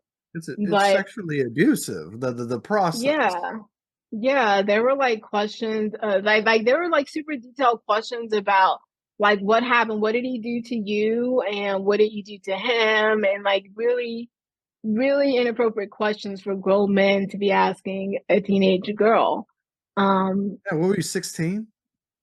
Yeah, I was 16. I mean, it's inappropriate to ask an adult girl, Right, adult woman as right, well, but like it's just picturing that in your mind's eye. It's three men right. outnumbering one girl, asking her all of these questions. You said you had sex, so why do we have to talk about any of the rest? Well, we don't have to talk about any of it, but if you're gonna go that far, why do they need the salacious details of all of this? It's really, really, really sexually abusive, and should never happen. Yeah, yeah, it really was like I was just mortified. Like Mhm. I was mortified. 'Cause they're gonna And judge then you on all your answers. right. And I mean, and then just having to talk that again, having to talk about my body Yeah, with men, like with grown men. It's just it's not right. no. Um, but yeah, I remember just leaving there just feeling exhausted. But this is the thing that happened. So like in the judicial committee, like we're talking about me, we're talking about what happened. And then they start asking me about my friends, which are, it was another girl who had recently come to the congregation. Her dad was his fellowship. So it was her. And then another girl my age who, her mom had recently died and her dad like had started studying with the JW. So these are like my two friends that that mom thought was bad association. So anyway, they started asking me stuff about them, like, like stuff that we would talk about, like, are they dating anybody? What do you know about, you know, just asking me for details about their business, right? And honestly, I was so happy like just to have the spotlight off of me that I would just I just told them everything, right? Mhm. And so like I felt bad about that for a long time. But I mean, like it was orchestrated to happen that way. So so I've let go of a lot of the guilt with that. Well, But yeah, yeah, and I mean, you giving up your friends, or you if they could get you to be honest about those other people, then they probably thought, well, she's probably being honest here too. Or you may have thought, well, I've done something terrible and I need to be forgiven. So maybe I can earn that forgiveness by doing this over here and being truthful now. And it's just so manipulative. All yeah, this to get at a 16-year-old girl. That's right. crazy. Yeah. Yeah, it's crazy. Again, where else does this happen? So what did they end up deciding as far as your fate? Because your fate is hanging in the balance in this judicial committee. Are you going to be disfellowshipped and shunned, or what are they going to do with you? So I was reproved. I want to say it was private reproof. Mhm. Um, I don't know, like a lot of the details are kind of fuzzy, but I want to say it was private reproof. But Okay. like when something like that happens, like people know, like even if it's private reproof, like people know like what's going on. So it wasn't like there were no consequences. Like there were certainly consequences as far as my reputation in the congregation. Now I don't know that I was privy to that just because again like I just really wasn't plugged in a lot to the dynamics, but like I know like there was I know for one like I couldn't really spend a lot of time with my two friends anymore. Like mom kind of put the kibosh on that. But yeah, so after that, one thing I thought about was that like me getting the pregnancy test. I felt like that was a way for them to know like what to do with me, because it's like if I had been pregnant, I felt like there's no way the reproof would have been private, Well, you're because right. it's like, right, because it's like It's about appearances, right? appearances. Exactly. Yeah. But like again, my dad's like an elder, so I'm gonna get these privileges that normal JWs wouldn't have. So yeah, so I was reproved. Friendships kind of petered out after that. Um, and then I was getting ready to graduate high school. And like in high school that I went to was a magnet school, and so it was kind of, the culture was just like college prep, right? And so it's like they had this expectation that you were going to college. And like of course that was kind of taboo, being a JW, like that's discouraged. And I don't know so much that I really wanted to go to college, but like when people were asking me about it, it's like I wanted to fit in, right? So my guidance counselor actually called me to her office. I had taken the ACT. She was like, "You have a really good ACT score. What's going on with college?" And I was just like, "My parents aren't going to let me go, and we can't afford it, that sort of thing." And there was this new scholarship program that was like giving the kids full rides if they went to college in state. And so she told me about that, and she was like, you can tell your parents that, if you go to school in state, that they don't have to worry about paying for it. Like your grades are good enough, and your test scores are good enough to get scholarships and to get a full ride. And so like when she told me that, it's like the first time I kind of started thinking like, hey, maybe this is something that I can do, but I was like super nervous about telling my parents, because already it's like I'm not spiritual, like I've got this I've got these marks against my spirituality. And so it's like here I am again coveting worldly stuff. But still, like I wanted to do it. So I just kind of brought it to my parents, like, hey, the guidance counselor is like, it's whatever to me, but the guidance counselor said I should really do this. Just like gymnastics. Or I mean, Right. cheerleading. So yeah. And so surprisingly, like they were okay with it. I mean, I don't know. I don't really remember dad's reaction, but I know like her mom was like just kind of okay with it. And like looking back, a lot of the I think a lot of the time, like my mom just a lot of the time I felt like she wasn't as zealous as my dad was, or like she wasn't as plugged into it. But but then like I would get in trouble for thinking that and for having like expectations of her. But anyway, like at that time she was like, okay. Um Now I did get counsel like by the elders who told me that basically like you are wanting to go to college when this time could be better spent like in the ministry, and like why do you want to go to college? And I said what they wanted to hear. It's just like, I'm going to major in social work, I'm going to help people.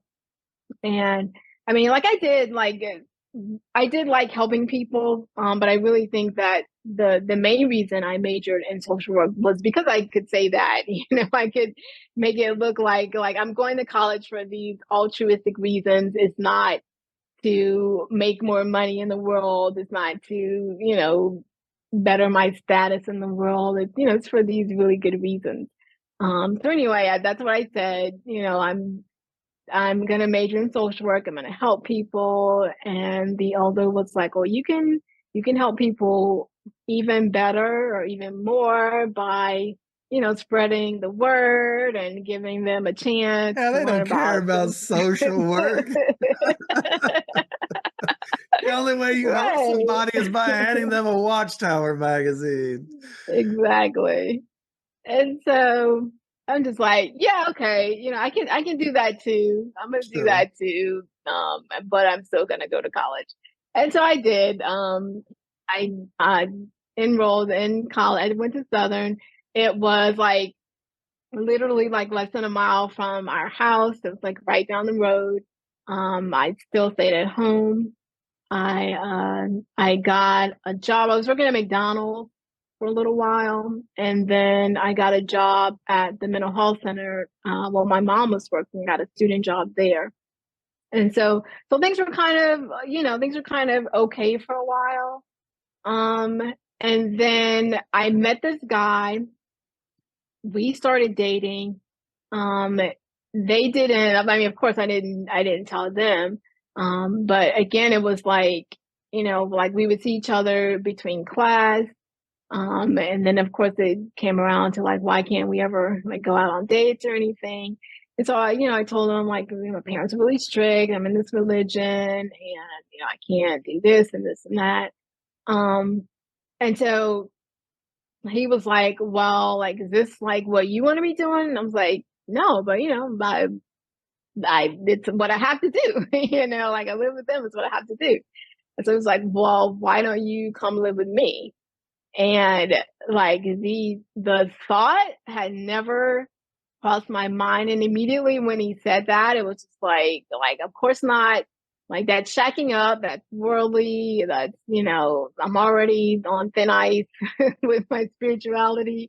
Um, but the more I thought about it, I was just like, you know what? Like, I don't want to do this. Like, I don't want to do this with my life. Like, I don't want to be a Jehovah's Witness. Right. And so I just kind of weigh things, and it's like, you know what? I'm gonna leave. Like, I'm just gonna leave. And it's not that I didn't believe, but it's just like I didn't like living that life. And I just felt like I'm gonna leave, and like all the worldly stuff that I want to be doing, I'm just gonna do it. And like if I get destroyed in Armageddon, like that's just what's gonna happen. But I'm gonna just like live my life, and I'm gonna like wild out until Armageddon, basically. So that was my thinking. So that was the plan. I was gonna move in with him, and he lived with his mom still, and his two brothers, and like I was gonna move in with them. And so the plan was that we were gonna like go pack up my stuff one day while nobody was at the house. Um, so we did that. Like he drove me to the house. We were at the house. I've got like a bunch of garbage bags, like I'm throwing stuff in, and then here comes the car in the driveway. I'm like, holy shit. I'm looking out the window, like it's my sister, and I'm like, holy shit, it's my sister. And he's looking like, okay, like, is your sister cool? I'm like, no, she's not cool at None of all. these people are cool. So, and so I'm like, let's just like this is it. The jig is up. Like, we just got to keep going. Like, I'm still throwing stuff in bags. Like, he's helping me. So my sister comes in. I'm ignoring her, just throwing my stuff in the bag. And she's standing in the doorway, like taking it all in. And she's like, "What are you doing?" And I'm like I'm ready. I'm adamant, and indignant. I'm like, I'm leaving. And she's like, "No, you're not. I'm calling mom." So she called mom's at work. She called like this bitch. So she calls mom. And she's like, "Mom, this girl's over here with some boy in the house, and they're packing up her stuff. She's talking about she's leaving." And so mom is like, "Here, mom wants to talk to you." And right, so I'm still got my armor on. I'm like, what? And Mom's like, what is going on over there? And I'm like, I'm leaving. And she said, no, you're not. And I'm like, well, like for one, I'm leaving now because there's no way I'm going to be here and deal with this blowback by the time Yeah. Mom gets home. So it's done now. So I'm like, I'm leaving. That's it. I'm done with this. I'm tired of living this life. I'm leaving. And she was like, if you leave, you are never coming back. And I was like, that's fine. I'm leaving. And so like packed up my shit, and we left and we're on the way to his house. And I'm just like freaking out. Like, what have I done? It's just, I don't know. It's like everything is like falling apart. And it's like, this is my plan. But I don't know. It's like it's when you're doing it, like it's scary. Like I'm in the moment. I'm just like, I don't know what I'm doing. Well, the So consequences are so outsized for this. Yeah. right. But still in my head, I was really thinking like my parents aren't gonna really shun me, right? Because I'm thinking I would Hard to never, accept. right? Like I was just thinking like I'm not stealing, I'm not murdering, like I'm in college, I'm not out here doing like terrible stuff, and like they won't shun me behind this. Like I really believe that, um, but they did. Well, yeah. I mean, you think Yeah, I'm a good one, right? I'm the good one. right, And they're reasonable. They're not going to shun me for just moving on and wanting to do something else or not live that JW life, but oh, they right, can. yeah, and so anyway, we get to his house, and like I'm a mess. His mom's like sweetest little lady.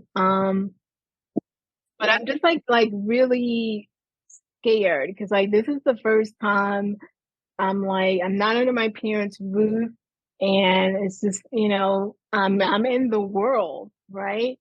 And the world is like this really scary place. Um, so anyway, like it was really it was a tough time for a while, just kind of getting my bearings. And then living with him and his mom and his brothers, um, it was like things that were bad were extra bad for me because there was like this extra layer of it being worldly. Um, and so like for one, like their home was kind of dysfunctional. His dad wasn't living anymore, but his dad had been like really abusive towards his mom. His brothers were abusive towards, like, they had girlfriends, they were abusive towards their girlfriend. One of the girlfriends lived there, and she was just like she was really big and intimidating. They would get into arguments all the time. His brothers drank a lot. I remember his brother got like blackout drunk one time, and like he was like 1 minute he's standing there talking to us, and the next minute he's just like he literally passes out on the floor drunk. He hits his head's bleeding, and I'm just like what have I put myself into? Like this is so worldly. Like this is so much craziness, right? And what's crazy about it is that like we have violence in our home, but it didn't register like that because we were JWs, right? Like we were better than these people in the world. We could have the same shit going on, but we were better somehow. Your violence had Jehovah's Holy Spirit. Right. So, yeah, so Yeah. anyway, like all this is happening around me, and it's just terrifying to me. Um so yeah, so it wasn't a good time for me. Eventually we ended up moving out, the guy and I, we ended up moving out and getting our own place. And so that was fine for a while. Shortly after like we had moved out together, um this was maybe, it wasn't long. It may have been like a few months after I had left home. I was having surgery. I had like this lump in my breast. Like I had gotten it before when I was 15. And then so I had that surgery before I was having it again. So the first time I had this surgery, of course, like mom was there. She was in the recovery room with me. You know, she took care of me after the surgery. So this time, like I called her again. I was like, Mom, like this lump has come back and I'm gonna be having surgery again. And, you know, I was expecting her to be there again. And she was like, well, do you have your insurance card? I said, yeah, I have it. And she's like, well, what are you calling me for? And I was like, well, shit. Like, you know, I was like, I guess I am gonna be shunned, you know? And it just like it really like it broke my heart, like, because I wasn't expecting that from my mom, you know? So yeah, so that was a tough time. Like I went through the surgery, she wasn't there. You know, she wasn't there for the recovery. It was a really tough time for me. So you hadn't, so you took off, you left. Were were you disfellowshipped or Oh yeah. Yeah. So okay. yeah, So did so they they had like go called. ahead and hold a judicial committee in absentia and disfellowship you? Right. So yeah, so they called me. I guess like my parents had given them my cell I just got a cell phone. My parents had given them my cell phone number. It was the same elder who had cornered me in the lobby that time. So it was like really easy to tell him to fuck off. So he called me and he was like, we heard that that you left home, that you moved in with this guy, and we need to sit down and talk with you about it. I'm like, I'm not talking to you guys. And he was like, well, you know what this means. If you don't sit down and talk with us, we're gonna have to be disfellowship. And I was like, whatever, do what you gotta do. And it's like I was like, there was no way I was not going through that bullshit again. I was just not having it. And so, yeah, I guess at some point I got disfellowship. I wasn't there. But yeah, so that was the last time I heard from them about that. So yeah, I guess I So was disfellowship. so now you're disfellowshipped and you've reached out to your mom, thinking that I guess I guess really your mom, mm, maybe in a lot of ways she had kind of been there for you when your dad was, he was being abusive. Maybe she wasn't stopping it, but maybe she was at least the softer one in the relationship, the one you maybe for Right. a listening ear. And now she's cutting that off because you're not doing the witness thing. Right. Right. Gotcha. Yeah. And so you've had the surgery and now you're realizing uh Kenesha's got to be her own person solo. Like you're on your own. You don't have Right. those ties anymore. And what was that like just to realize that yeah, they're taking this very seriously when you didn't think that they were? So it was really hard, of course. Um, I didn't hear from them for like a year.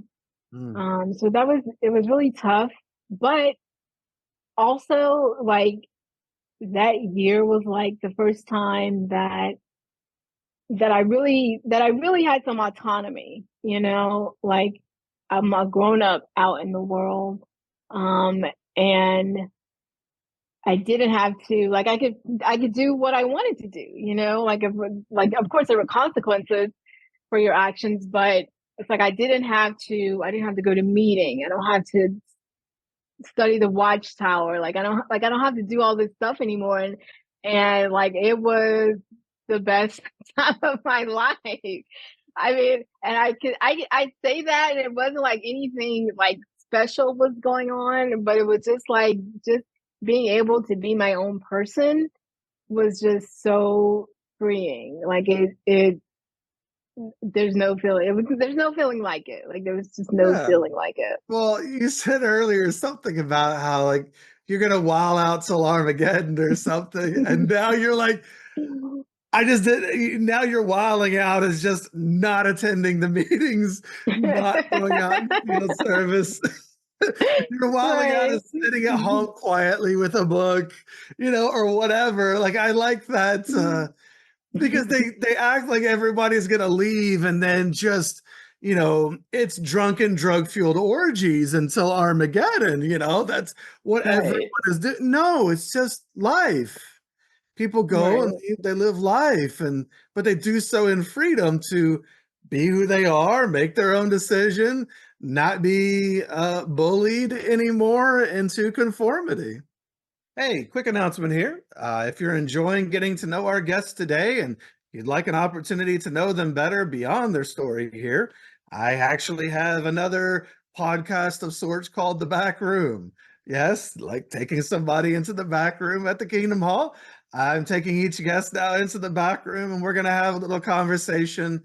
5 quick hitting questions and answers from them about subjects and topics that maybe we're not always discussing here on the podcast. So if you'd like to get to know them more, you have an opportunity to see a little video of each individual from the time that you join. And you also get to interact with these individuals because if they're willing, of course, if they're comfortable, we'll provide their socials and you guys can connect and support one another. Maybe you make a new friend out of it. I don't know. But, I know people really connect to a lot of the guests here, and it's a great way to connect even more. And while you're doing so, you're also supporting me and all the work that I put into this, all the time, the money, the energy, and you get a bonus for it as well. So go to patreon.com/shunned and just join the back room tier and you'll get all the information sent right to you after the episode is released so that you can go further and go deeper and get to know our guests better and perhaps they'll get to know you too. Speaking of which, now let's get back to our guests. So then now that you officially know, I guess, where you stand, so to speak, and you're going on to start living what you want your life to look like, where does life take you, or where do you go with it? And then you said you didn't hear from for like a year. I mean, so how does your relationship change and evolve over time? So during that year, the guy and I had moved out together in our own place, and then things with him took a turn because like he started to be abusive, and so I like it came to a point where I realized like I have to leave this situation. Um, I didn't have a lot of money. I had gotten my own car at that point. So I was just kind of saving up money so that I could move away from him. Um, at some point, like it really gotten volatile with us. Like police had been called a couple times, like when things got physical. So at some point, like things had gotten physical between us. Um, I called the police, and well, you know what? Let's back up. So when I was with him for a while, things between us had broken down, and like when things got abusive, I realized like I had to leave. And so when things like with us broke down, like I ended up back at my parents' house. So after that Mm, year, and so that was like the first time that we had basically like had communication, and like things that hadn't ended well with me and the guy. Like I had ended up cheating on him, and so when I came back to my parents' house, it was like this kind of like this like mutual resentment. I feel like because like they resented, I think, the fact that I had left in the first place. Um, and then I resented their resentment because it was like it was like when I came back, my mom was really trying to treat me like a kid, I felt like. And at this point, like I had been out on my own for a year. I've been like paying bills and it just kind of felt like she was just trying to put me like back in my place. And I didn't like that. And then another thing, like when I told my mom like this guy had been abusive towards me, 'cause I didn't say that at first. But like after a while I told her that and she said, "Well, what did you expect from a worldly guy?" And so that it's like I don't know, like my mom, like I kept having these expectations of her that she wasn't meeting, like fair or unfair, because like I wasn't having these expectations of my dad, but still, it's like Well, you knew I've your dad didn't have empathy or anything. You were trying to get right, it from the other person, from your mom. And I mean, she's not like, "Oh, Kenesha, my, beautiful daughter, I'm so sorry. And I want to love on you. And I'm so sorry. And let's, you know, m- get you into counseling if you need it, or let's help you in some way." It's, well, what'd you expect? right, like Where's the love in that? right, like, like basically I'd asked for it, like you left with Yeah. a worldly guy, like this is what Yeah. happened, Got what you right? deserve. Again, Right, need to see you right, punished. exactly. So, so anyway, like me and the guy, like we were still talking. We got back together. I moved back with him. So I left my parents home again. And then that's when things like got bad again. And I called the police. And I just knew like it was one of those nights I knew like I gotta get out of here like right now or something bad's gonna happen to me or him. So I knew I had to get out of there and I knew like I was not going back to my parents. So it's like I'm not gonna like I was in a vulnerable situation and I had remembered like how my mom had not been empathetic about that. And so I really didn't have anywhere else to go. But I called the police and they were like, what are you gonna do? Because like I had called them before, and they were always like, hey, what's happening? Like you can tell us, if you just tell us what he did, we'll take him to jail tonight. But I always like had this empathy for him, like he grew up seeing his parents do that. Of course he's gonna do that. And I don't want to get him in trouble. I don't want him to go to jail. And so I would never like actually admit to the police like what was happening. But like that time I didn't want to admit it, but I knew like I had to get out of there. And so anyway, I started packing up my stuff while they were there. No idea where I'm going. But I got all my stuff packed. I left and I'm driving around. It's nighttime. I'm just like driving around Baton Rouge. Like, what am I gonna do? Like, where am I gonna go? Where am I gonna put my head tonight? And and like just being out at night in the world, which I already like have this exaggerated sense of how terrible it is. It's like I was terrified. So I'm driving around. I passed this. It was a Motel 6. Um, I didn't have any money, but I had I had like two or three credit cards because they had like these kiosks all over campus that would ask you to sign up for credit cards. So I had some credit cards. I I don't think I'd ever been in like a hotel in my life before. And so I'm like at night coming into this Motel 6 and I'm like, they're gonna think I'm a prostitute because who else is checking into a hotel at at midnight? So anyway, I check into the hotel.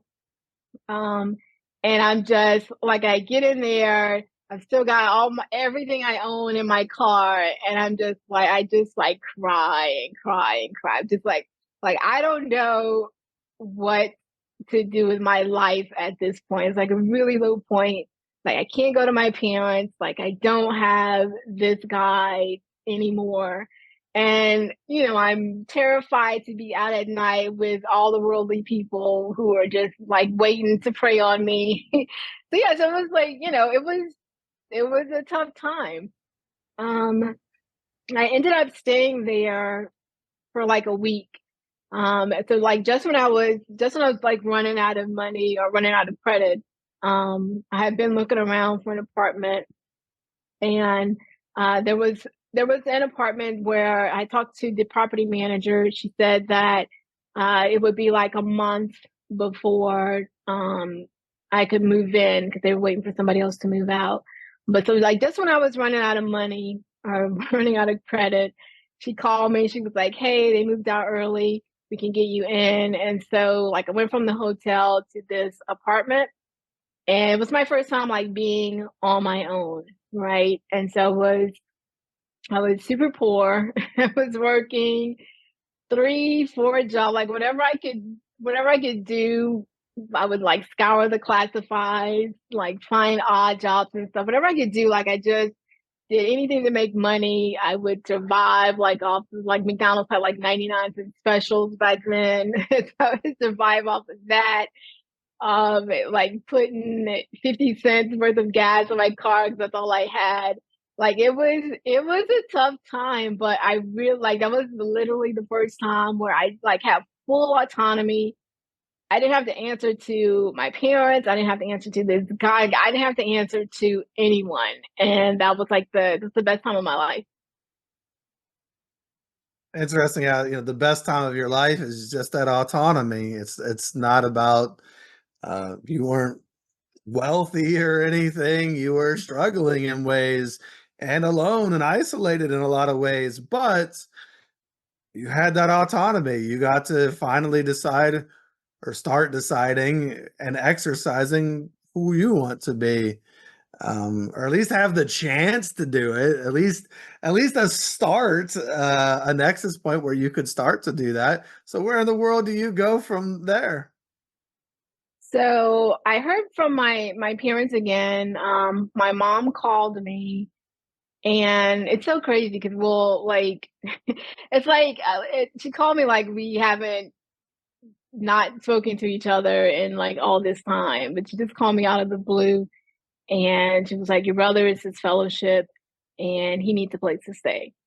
And so basically, like she wanted me to let my brother come live with me. So we did that. Like my brother and I actually ended up moving into our own place, like a different place together. And so they weren't they weren't shunning my brother for some reason. So once we started living together, that's kind of like how I started like just coming back around the family. So it was never like never discussion about anything. But it was just like I thought, okay, he's going to the house. They're talking to him. So I just kind of eased my way back in there too. Just pretty odd to just ring you up out of nowhere and say, "Oh yeah, your brother's like you now. Here, take him." That's not an elegant answer to that. That's not that's just and how did it feel seeing that like he wasn't getting shunned but you were? um Did that strike you, or were you just is it kind of because I hear this a lot for a lot of people, it's kind of I'll take the relationship at any cost. So to some degree, did you see that more just as an opportunity to get back in? Yeah, it was kind of like that. Like I was just I was just glad that I could kind of ride his coattails, and like I wasn't being shunned anymore because of that. Okay. So how did it go, being back in the fam, so to speak? So things were okay for a little while. I graduated college. I had my daughter. I was pregnant with my daughter when I graduated undergrad. Um, and things were just kind of, I guess, normal, as close to normal as they can be. So it really, like, the whole JW thing didn't really play a big part of my life at that point in time. I ask, so what about, so you're pregnant? Mhm. It's a big deal when Jehovah's Witnesses, even if they're supposed to shun someone, learn that that shunned person is about to produce progeny. Suddenly, they take an interest in that person because now we have another potential JW and a grandkid at times. And so, were your parents excited about the fact that you were pregnant? Were they happy, or did they just try to not acknowledge it and act like it's not a thing? Or I don't know if they were happy, but my mom invited me to come back and live at the house. Mm, Um, which I did, because it was my first pregnancy. Um, and I didn't know anything about having a kid, of course. So sure. yes, I was happy, like, to come back and, just be part of the fold again. And I was glad that she was inviting me back. Um, so when I did go back, like, a few things I noticed. So I noticed that mom was not going to meetings really. Dad was still going religiously, but mom wasn't. And I kind of it kind of gave me that sense again, like mom's not really into this like dad is. Um, so that's one thing I noticed. Dad wasn't an elder anymore. So I don't know if he got removed like when I got this fellowship or when my brother did. I don't know, but he wasn't an elder anymore. Um, Isn't it so interesting though? It's like mom's not really like, look at mom compared to dad. Mom's not really that into this. But just because she's not as into it as much as dad doesn't mean she's not into it. right, We I see people all the time on the Reddits and the different places, and they're like, well, my mom said X, Y, or Z that kind of flies in the face a little bit as to what the witnesses stand for, or my dad or my brother or my sister, whoever. And it's like, well, yeah, but like we all did things at times that flew in the face of right, it. That doesn't mean they're not a Jehovah's Witness or that they're ready to leave. It just means that they're not as into it as someone else, or at least in that way. It's right. really, it gives us so much false hope a lot of times. Yeah, for sure. For sure that's what happened with my mom. Just because of the inconsistency, I was feeling like she wouldn't shun me, just because she didn't seem to be as devout as my Yeah. dad. Yeah. No, I get that. I totally get that. But so yeah, I was at the house. I was pregnant, and the thing was they weren't making me go to meetings. Um, And I don't know if that was because like nobody knew I was living there. Maybe they had never told that they are friends with the elders that I had moved back home. Maybe they were ashamed of me. I don't know, but I wasn't questioning it because I didn't want to be going to the meetings anyway. So anyway, I was living at home. Had my daughter, um, and at some point, I moved back out.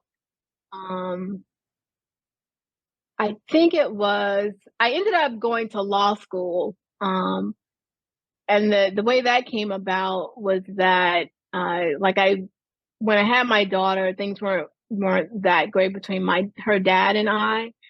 So we were in court, like behind child support and custody, like that sort of thing. Um, remember being in court, like seeing the lawyers and thinking, I could probably do that. And so that was like part of my thinking at that time. And then I was, excuse me, I had dated somebody who like who I had kind of explained the situation to. And he was like really positive and proactive. So like if something came up that I didn't like, he was like, well, why don't you do something about that? And like before then, it had never occurred to me that I had agency, basically, that I could navigate my life instead of just like, taking it as it comes. And so like even though I had gone to school, like under like I said before, like that was kind of just like part of the environment of the school that I was in. So even that wasn't like a preparing for the future sort of thing. And so anyway, I was like dating this guy and like just kind of like having this mindset change of wanting to plan things and prepare for the future. And so I in my head it was like being a doctor or being a lawyer was like the pinnacle. And so I tried to do med school first and that wasn't happening. The science was kicking my ass. And so I dropped out of that, went to apply for law school, got a scholarship. And so I'm in law school now. And I moved out uh, into student housing with my daughter while I was in law school. And so again, like it's not like the JW stuff, again, it's not really playing like a huge part in my life. Like things are semi-normal with my parents. Like I didn't leave on bad terms. Like I could still go over there whenever I wanted. Mom would call me like, hey, I cooked this, come over and get a plate. So yeah, things were normal at that point. And then it kind of all fell apart like when my brother was getting married. And is this the brother? Is this the brother who was living with you? No, this is the brother who was still a JW. So again, remember they're twins. One was still a Right. JW and one was this fellowship. Right. Okay. So this is the brother who's still a JW. He was getting married to someone who was like, we were actually kind of close when we were kids because like her mom had started studying back then. So he was marrying this girl. Mom told me, and I felt like mom was kind of trying to tell me without telling me, but she was basically saying like they're gonna have the wedding here and the reception's gonna be here, and it's gonna be a lot of the friends, the JWs, gonna be a lot of the friends at the reception. And I felt like she was saying that to me to try to kind of give me an idea that I wasn't welcome there, but she didn't say that, right? She just said it was going to be a lot of them there, and so I was thinking, okay, it's going to be a lot of them there, and on this fellowship, and that's fine. Like they don't have to talk to me, But I was thinking, like I'm going to be there. Like I don't care if they shun me. It's like it's whatever. And so anyway, what happens that on the day of the wedding, it was in the girl was from a small town about an hour away, so they were having the wedding there. My other brother and we were going to drive there together. So we drove there. We stopped on the way there to get gas. He had a son that was about the same age as my daughter. So at this point, my daughter is maybe 2 or 3, I think. So anyway, like my daughter, his son are in the back of the car. We stopped to get gas.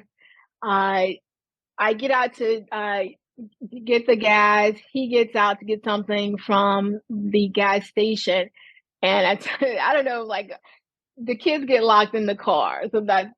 And my daughter is like locked in her car seat. I don't know if his kid was in the car seat, but anyway, they're locked in the car.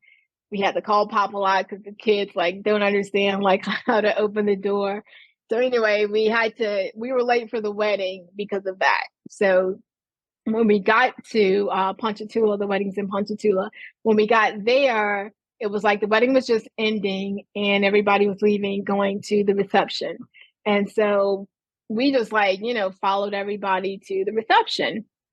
So we got there. We're about to go in, and my brother and his wife were at the door. And so when we're about to come in, my brother was like opening the doors, like, you can't come in. And I'm like, what do you mean we can't come in? And they were just like, no, you can't come in. So his wife was there. And she's super cool. She's like, just let them in. Like, don't make a scene. Just let them in. Right. But he was like, no, they can't come in. And so anyway, we ended up coming in. I think my mom kind of intervened and was just like, just let them in. Like, they have the kids. They came all this way. Just let them in. So we came in, and like, I'm immediately like, I'm emotional. Like, I'm upset. It's like, why? Like, what's happening? Like, why is he saying that we can't come in? But they're doing their walk-ins. I'm not, I'm just coming in. I'm not like coming in making a scene. But anyway, like, they come in. My daughter, like, she's got a dirty diaper, and so I went to the bathroom, like, to change her. So while I'm in the bathroom, somebody came. It may have been mom who came and was like, you can't stay, but you can like grab a plate or something for the kids to eat or something like that. So that's what we did. Like, I came out of the bathroom, I'm upset, but I'm just like, I'm more confused because, like, even though like I had grown up in it, like I said, it never really stuck with me. Like, I You weren't didn't. paying attention to all of the intricacies Right. of their many, many Pharisaic rules. Right. And so, like, I'm just really confused, like, what is going on? And so anyway, I'm sitting down. Well, first we were like in the food line, and mom comes, like, she's gotten a plate.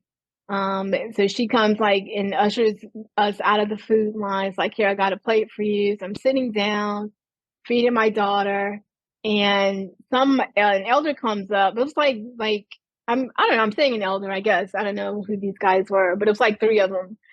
They came up and they were like, we need you to leave right now, or we're gonna call the police. And so I'm just like, what is what is happening? And my brother comes up behind them, and I'm thinking like my brother is like, he doesn't know like all this is going on. And so I'm like telling him, like, they just told me they're gonna call the police. Like, what's happening? And so he was like, yeah, we need you to leave. And I was just like, I'm like gobsmacked. I'm like, what is going on? And like, for him to say that, it's like, I was just shocked. And so, I'm just like, are y'all serious right now? And they just like walked off. And so I'm sitting here, I'm feeding my daughter, and like, it's kind of like, stuff is like, there's murmuring going on. There's other family who aren't JWs, and they're kind of hearing what's going on. So they're coming over like what's happening. And I'm just like, I don't even know what's happening. Right. So anyway, mom sitting there, like, we're feeding my daughter, and just happened to look up at the doorway, and there are police in the doorway. And I'm just like in the fucking twilight zone, what is going on?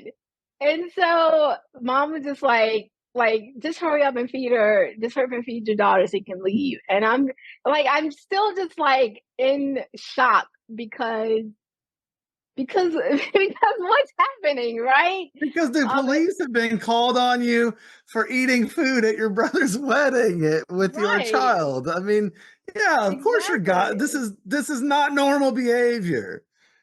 No, and it's like, it's not like I was making a scene or anything. They made the scene. Exactly. Yeah, it's just like I just did some protests at the conventions. They drew more attention to me than anything by like forming lines around me and stuff. Like Right. that's what they do. They make a big scene, a bigger scene out of the thing than it is. Right. And so For I'm control. just exactly. So I'm just sitting there and like all of this is happening around me and I'm just sad, I'm shocked, I'm confused. It's like just all the emotions. And then so I'm just like, you know what, I'm just gonna go. Like I'm not gonna what am I gonna do? I'm not gonna cause a scene. I'm just gonna leave. So anyway, like I don't even remember the drive home, but my brother, we both left. The disfellowship brother and I, we both left. Some of the non-JW family, they left too because they were just like this is crazy, like they We're were right. incredulous about it too, and so they just left, like I guess, just kind of in solidarity. But like we never we never talked about that day again. Like in my family, which is it's so crazy to me, like just to think about it. But nobody was like, "Hey, wasn't that crazy?" Or like, "Let's talk about what happened." It was just like we just went on with our lives like that never happened, or they did at least. But Mhm. I was like, that started something in me where I was just like, was what is happening? Like, what's going on? Like, I need to figure out what's going on and what I was a part of because this is not normal, right? Even though like all the stuff I had already been through was not normal, it's just like this was beyond the pale. It's Mhm. like we got to get to the bottom of this. It's like before that moment, I had never even considered. I never had the thought that this is a cult. But like after that happened, I was just like, this isn't normal, and I need to figure out what's happened. What happened? So I did research. I remember like being like super scared to even Google Jehovah's Witness and cult, right? Yeah, you think Because angels like are gonna kick you off the cheerleading squad? Uh, I mean, you're doing the worst thing you can do. You're gonna read from apostates, basically talking to the devil themselves. exactly. Yeah, because there was like this stigma around even like searching that sort of thing. Um, Terrifying. but like yeah, so I was like nervous like to even Google it. But I did, so I Googled it and the Pandora's box that opened when I Googled that, I was just like, holy shit. Like, holy shit. I grew up in a cult. Like, that was my first, and I was like late 30s, not late 30s, I was like late 20s. Like, just for the first time realizing that this wasn't like just a religion that I grew up in. This was actually a cult. Like, because before then, like, my thinking on it was that, like, yeah, I hated it, but I thought like it was just a religion and like I've heard worldly kids talk about like not liking church too. So like in my head, like that's what it was. Like I was just like a person who didn't like church. But like when I Googled that and like I started reading stuff, it was like oh the rabbit it was just like going down a rabbit hole. So like one of the first things I found, like this was early days. Like this this was early. I'm aging myself again, but it wasn't like a lot of like I don't know if Reddit was even a thing at this point. It wasn't like a lot of it wasn't like a lot of YouTubers or podcasts. I don't know if podcast was even. I don't think podcast was a thing back then. But what I found was an ExJW website that it was kind of like a social almost like a social media site, a social network. A but it was forum? just a bunch of a forum. Yeah, it was just a bunch of people, ex-JWs, who like a lot of people were telling their stories. And so they would talk about that, but just like talking about stuff in general. But I was reading all of the stories and like this, remember, like this is stuff that really hadn't played like a big part in my life for like years. So I'm reading their stories and like all of this stuff is coming back to me at this point. And I'm seeing like when they found out it was a cult, and it just like at some point it just occurred to me like these are apostates. Like these are the people who we were warned against. These are the people like who we were told if you get a letter from them, you burn it, don't even read it because like they're like they want to take you away from Jehovah. And like it just kind of dawned on me like these are just regular people who left, and like that blew my mind. And then it further blew my mind when I realized like that's me. Like I'm an apostate. It's like holy shit. Like I mean it just like it blew my mind because like an apostate was it was this I like when I was a kid I was afraid of apostates Oh yes, because literally the worst thing you could ever be. right, right. Like it terrified me. And then just to have this realization that holy shit, like apostates are just regular people, and holy shit, like it's me too. Like I have one too. And so like I don't know, I spent like days and nights. I would stay up all night just reading everybody's experiences, and like all of this shit was just coming back to me.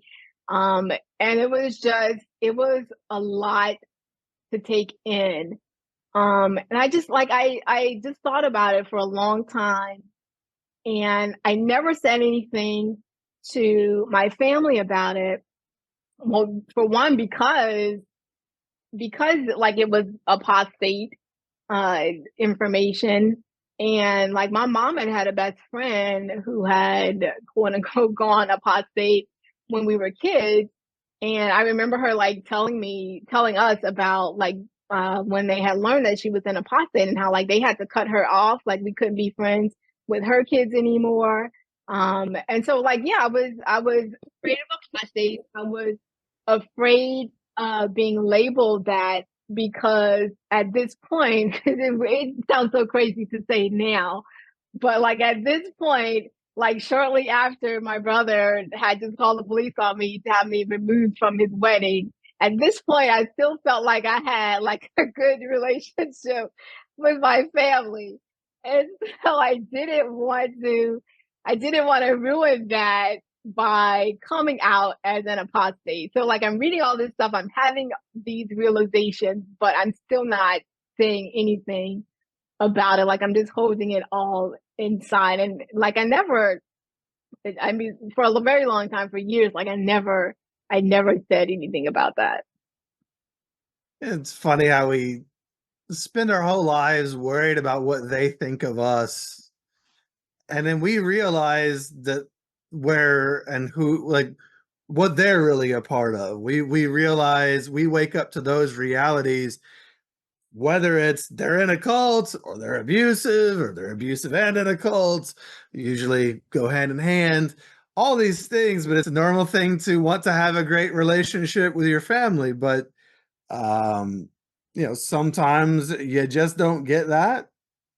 And for those of us raised in that, um, we're so worried about what they think about us. But when we realize all this, we may change how we think and feel about them because we start to see them for who they really are. Right. Yeah, exactly. And that's kind of what ended up happening. Yeah. So what changed for you? So you're learning all of this, and I mean, it's a moment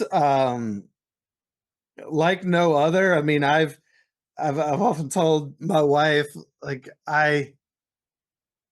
it was such a well, as a person with ADHD, people with ADHD tend to search out stimulating things.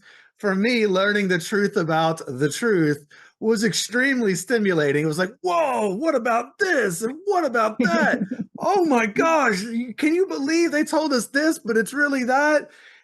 And it's a moment I don't think I can ever have that big of an epiphany in my life. There's no way that I can be that wrong again about literally everything in the world. And it was mind-blowing. And it's such a roller coaster of highs and lows as you're grappling with the loss of identity, and you're learning all these new things that can set you free in ways. But it's really hard. And so what you were doing this, by yourself, with, I guess, one kid at the time. I don't know how old they were, but like, what was that like for you? I mean, it was mind blowing. Like I don't know, I was in shock behind Yeah. it for a really long time. And I don't know that I really processed it back then. Um, and I think it was just really overwhelming, and it was like reading the experiences of other people. For one, it's like really nostalgic because like this is stuff like I hadn't thought about in forever. Um, but also it was kind of triggering because I hadn't thought about it in forever, and because when I left, I never really processed it. I just kind of left and like, went on with my life. As do a lot of people. I mean, you're leaving, you have no tools, you need to survive. So it becomes just a race for survival. And then later on in life, like with many traumas in life, it's later on in life when you get to a little bit more stable place, or you start, getting into a better place internally. Suddenly, say, oh, what about the rest of this? And so your eyes were being open to all of this. So, um, what changed after you learned all of this? What changed for you? So I guess internally, I felt a little bit better because like when I believed that everything I was doing was wrong, like I had all this shame and guilt surrounding it. And now it's like it's kind of bullshit. like It's like not I me, it's can. you. Right, exactly. And so being able to see that, I think was helpful for me. But then it also like it made me angry because like so much of my life I hated because of this thing. And then to realize that this thing is all bullshit. Like I spent so much time being miserable because of something that's not real, So it was, I mean, it was like tough to deal with that mentally. And then still feeling like I can't say anything to my family about it. Um, like that was just another layer of of of the just mental angst that it caused me. So, I don't know where you want to. I don't know if you have any other stories after that you want to relate.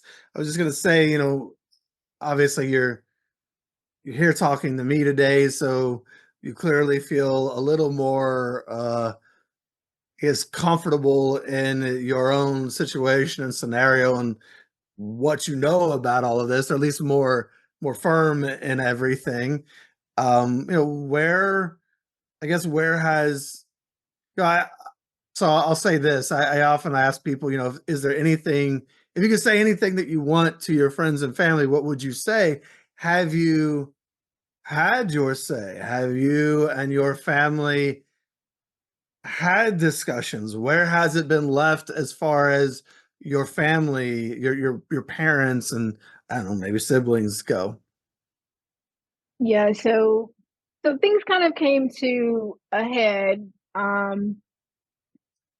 This was not too long ago, actually. Like, so for a while, like things were okay because I never said anything about the things that I had researched or found out.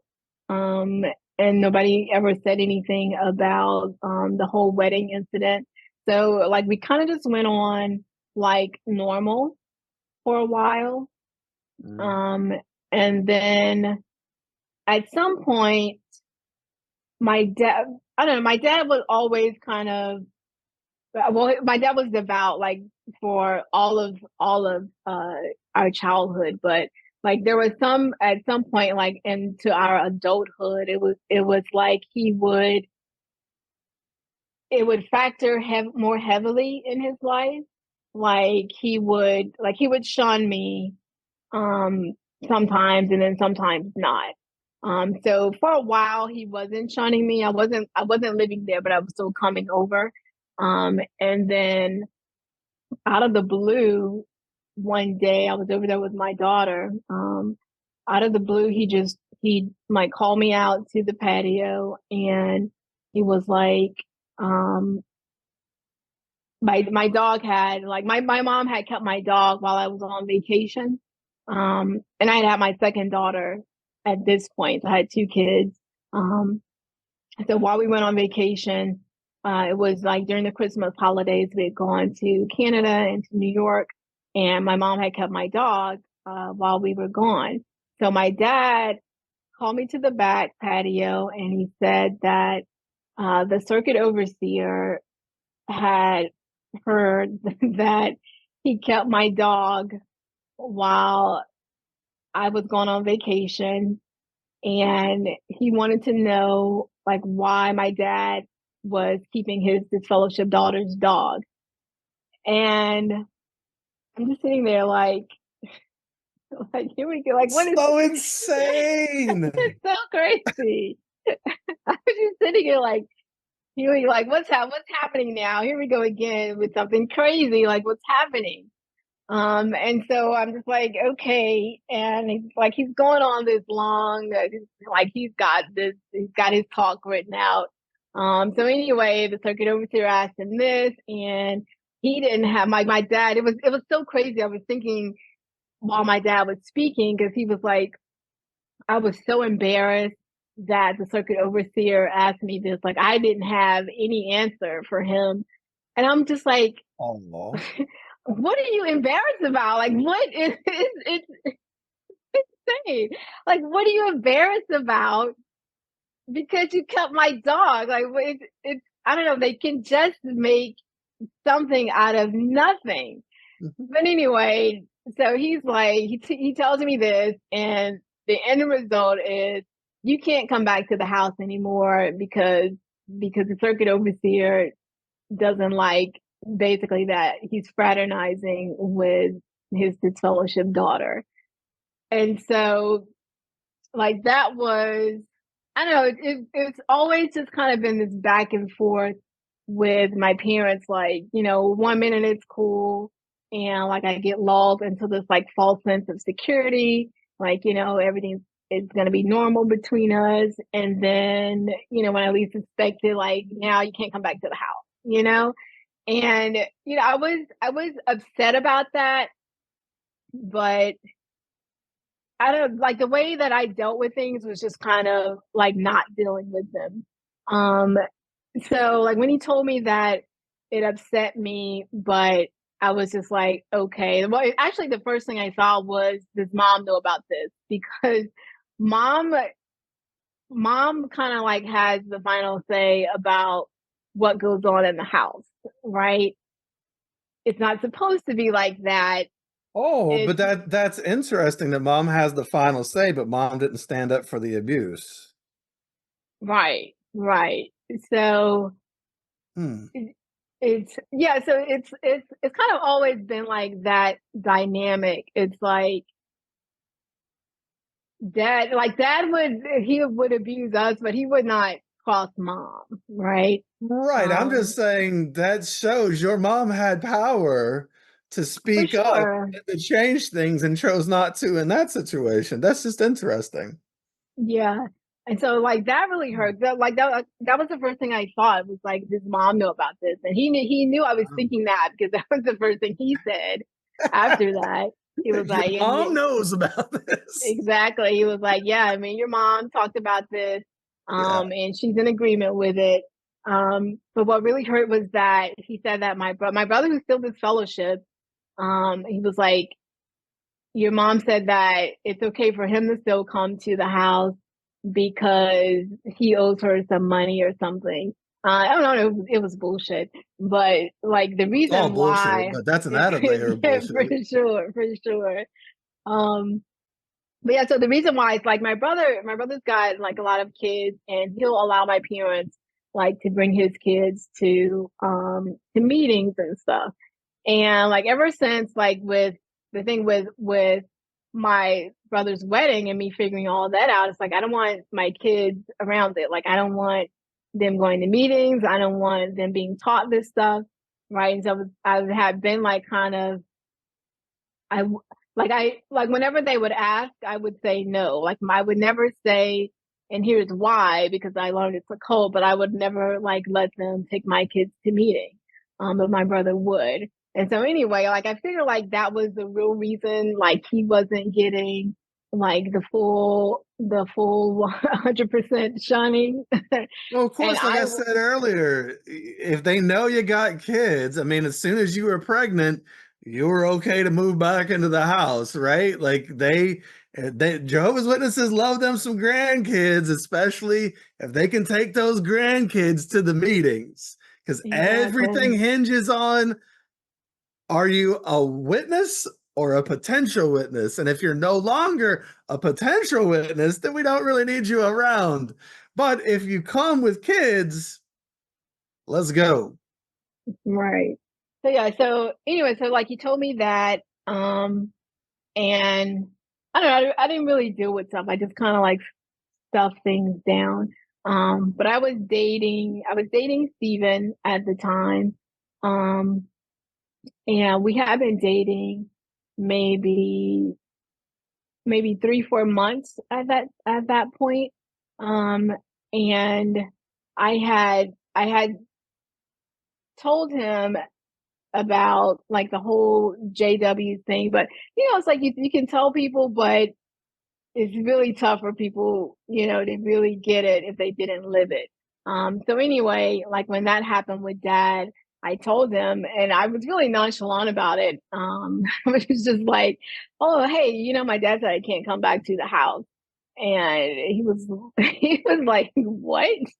And I was like, yeah, I can't go back to the house that I grew up in. And he was just like, why? Like, I don't understand. And that's kind of when I explained everything to him. I don't know if I had told him about, the wedding before then. I don't think I had, but I just kind of explained it to him then. And I remember him saying, well, don't worry about that. Like, you have my family now. And I remember thinking, like, this guy, like, this guy doesn't know about families. Like, you can't speak for your family, because I don't know what my family would do. And, so anyway, that was his response, like his way of consoling me about it. He had never met my parents. At that point, he hadn't. Um, Later on, he would meet my mom, and just because like Stephen was the kind of person who, if I said like this is an issue with my parents, he would be like, well, let's see how can we work it out. So whenever I told him like that's what was going on with my dad, I think he kind of got like a clearer picture of things, and he really wanted to work things out. Like I still think he didn't get like you're being like I'm being shunned, right? it's not just like a difference of opinion. Like it's a whole thing. Well, it's not even just up to your dad, right? I mean, he's captive to this Yeah, organization that's telling him what he has to do. for sure, for sure. Um, but he met mom because my daughter's in dance. She was having a dance performance, and we had 2 extra tickets. And so he was like, "Well, why don't you invite your parents?" And I was just like, "My parents? My parents who just told me don't come back to their house? Like they're not coming to this." And because dancing is kind of like, that's a worldly thing too. So I was like, they're not gonna come. He's like, "Well, just ask them to come." And so I did. I asked my mom if she wanted to come, and she said, "Yeah." So she came to the dance performance. She met Steven there. Um, and I don't know, Steven just kind of had this way of like getting people to open up. Like he was just the kind of person that people felt comfortable opening up to. So at the dance performance, he's talking to my mom, and my mom's telling him stuff that she's never told me. And I'm just sitting here listening, like, who is this woman? And like what are these stories, like where are these stories coming from, right? So anyway, like that was his experience meeting her, and she loved him. Like I don't think Steven met anybody who didn't love him. He was just that kind of person. So anyway, after that door got open again, I heard from my mom again a few weeks after that, when she called me and she said that my nephew had gotten this fellowship. So this is my sister's kid. So he's this fellowship, and my sister at this point, she's married to an elder. She's not married to his dad anymore. They had gotten divorced. She had gotten remarried. So she was married to an elder. Uh, my nephew couldn't stay in their house, being this fellowship, and have her husband keep his position. So he needed somewhere to stay. And so again, it's a phone call out of the blue, like somebody else is fellowship. And Kenesha takes in the strays. like the halfway house for disfellowship people, apparently. But so anyway, I was like, sure. And we really didn't have room. Like it was me and my 2 daughters. I had my own house then. We had like 3-bedroom house. It was a really small house. We didn't have room for my nephew, but like I understood like how it felt to be in that position. And so like, of course he can come live with me. So he did, he came to live with me. He stayed in my living room. And for, I want to say about a year, he lived with us. And like that whole time, I never heard from my sister. Um, like she never called, didn't text or email, nothing, just to say like, "Hey, how's my kid doing?" You know? Um, and again, like my mom was the one who called. So even like when he first came, like she wasn't the one who set that up. So I never heard from her. And like at this point, I hadn't heard from my siblings who were still in. I hadn't heard from them in years, because like whenever I would see them, I was like whenever I was at my parents' house, if they just happened to be there, because they both live in different cities, like an hour away. So whenever I would see them, it would just be like randomly at my parents' house. And then since I wasn't going over there anymore, I hadn't seen them in years, like probably over a decade. But had never been to my brother's house, never been to my sister's house. Neither of them had ever met Steven. I can't remember if my disfellowship brother had met him at some point. I can't remember. But anyway, where was I? So Jordan came to live with us. He lived with us for about a year. I never talked about the JW stuff with him at that point, because I still, even though like I didn't believe and I knew it was a cult, I knew how I felt about me not wanting my kids to be exposed to that. And so I just thought the respectful thing to do would not be to expose my sister's kid to something that she didn't want him exposed to, which, I mean, that was backwards thinking, but at that point, like that was my mindset. And so I didn't, like, that whole time he lived with me, I never said anything about being an ex-JW. I never said I thought it was a cult. We never talked about it at all. And so after about a year, he moved out. And then the thing happened with Steven. Steven and I went on vacation, and Steven ended up passing away on that vacation, which is unexpected, of course, and like super traumatic. The thing that happened after that was, so when it happened, like I called my mom. We were in Africa, and I called my mom. I told her what happened. And like I couldn't come home for another few days. So when I finally did get home, she had said that she and my sister were going to meet me at the airport. They were there when I got back, and Steven's family was there as well. And my mom asked me if I wanted to go to my sister's house. And basically it was like, you can stay there, because her house wasn't far from the airport. And I just remember thinking, like, this is my first time seeing my sister in years. I had never been to her house, and she was like a stranger to me. She had never met Steven. Like, Steven and I were together like a little over 2 years. She had never met him. And I just, like, she wasn't somebody that I wanted to be around at that point. Right. And so I told my mom, no, like I didn't want to go to my sister's house. And I went back home with like Steven's family. And I stayed at his house for a couple of days. So at this point, like my family is coming back around. Mom is staying with me, and my sister is staying with me. My dad came around, and my dad came and said that basically he was like, you know what you need to do if you want to see Steven again. Like, you need to come back to the JW. Like, I don't know if the current doctrine is now, but basically it's like, you need to come back so that you can see Steven in the resurrection or whatever.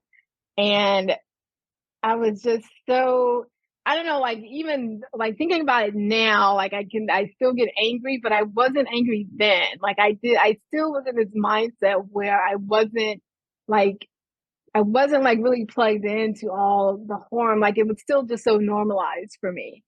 Well, you're taught to always respect it, to always respect their sacred space and their religious beliefs or whatever, even though they respect no one else's. And, Right. you're just supposed to always show it deference to some degree. There's a lot of authority wrapped up in it.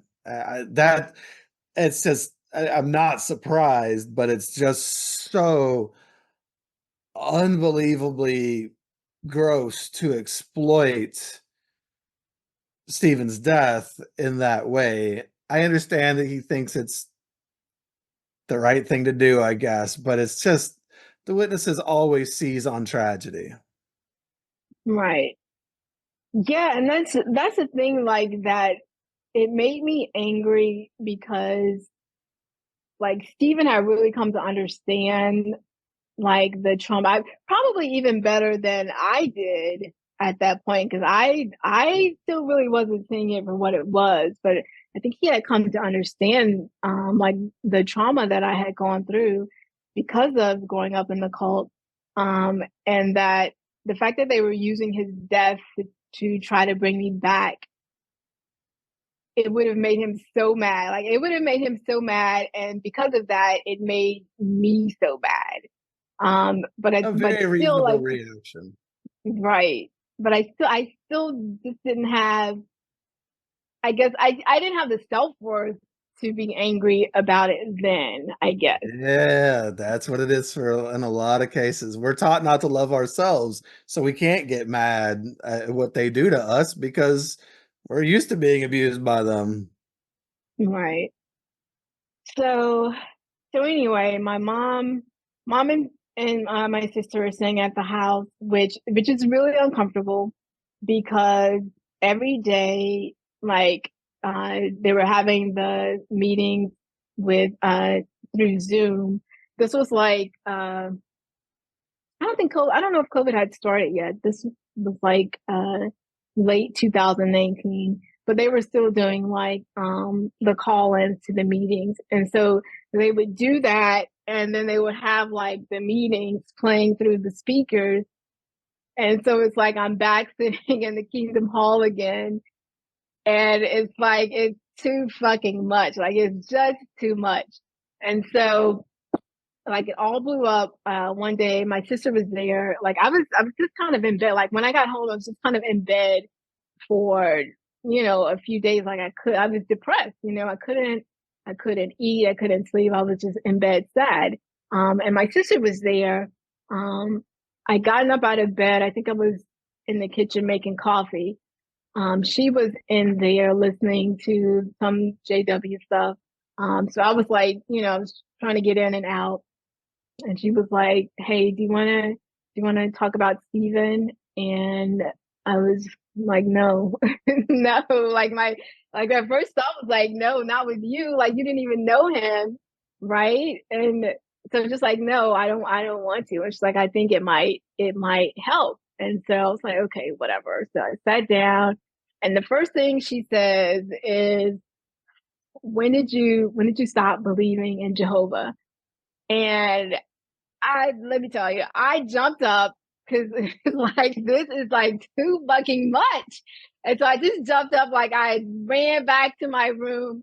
It's like I cannot deal like fucking what? Like what are you talking You about right can't be now? Right? normal for 5 minutes. Right. It's like I just like some sympathy and like something and not this bullshit, right? And so I'm like I ran to my room and like she came and like she was like, "Well, why what's the matter? Why are you upset?" I'm like, I don't want to talk about this shit. I don't want to talk about it. She's like, "We don't have to talk about it."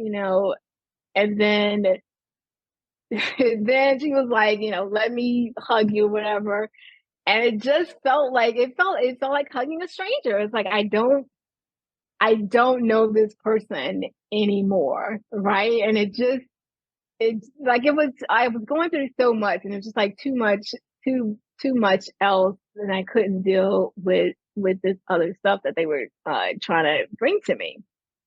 And so anyway, like after that, but she went out of the room. I heard her on the phone. I don't know if she was talking to my mom or her husband or whatever, but after that she left and she didn't say goodbye or anything. And I was thinking, like, I had the Crisis of Conscience book, the Ray Friends book. I had that on my bookshelf.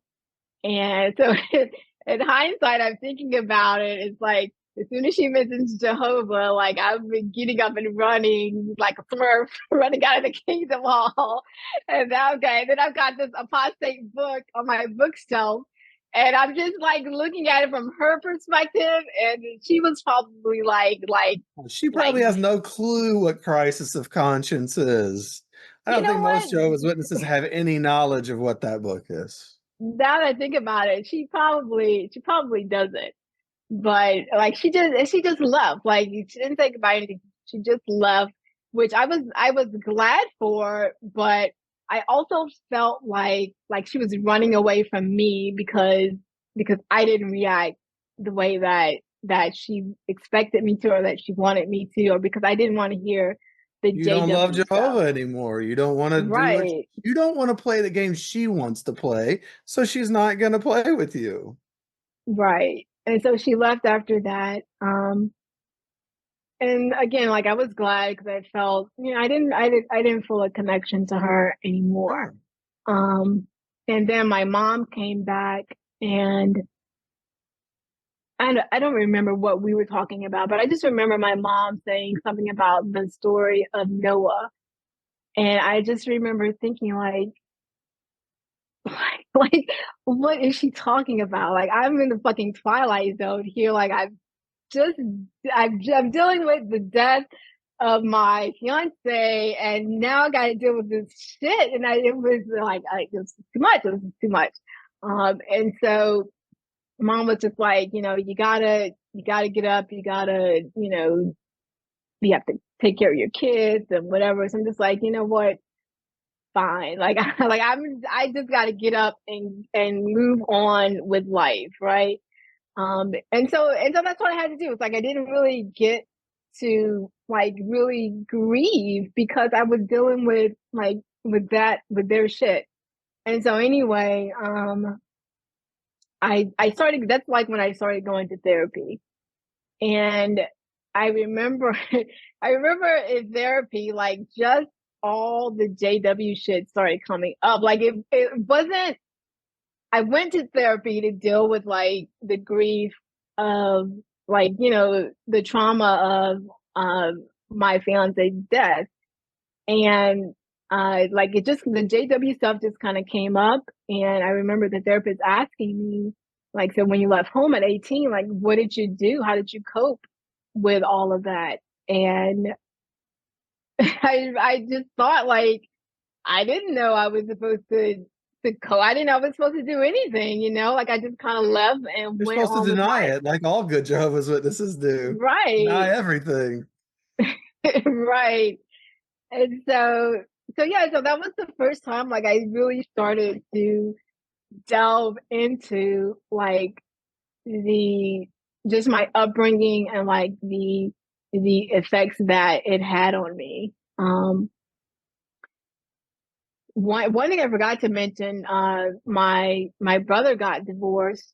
I was I I think I had just graduated law school. I was still in law school, but anyway, he asked me to do the divorce from the woman that he had married, when I got through out of the wedding. So yeah, I did their divorce, and I remember in therapy, like telling my therapist that, and she's just saying, like, "What?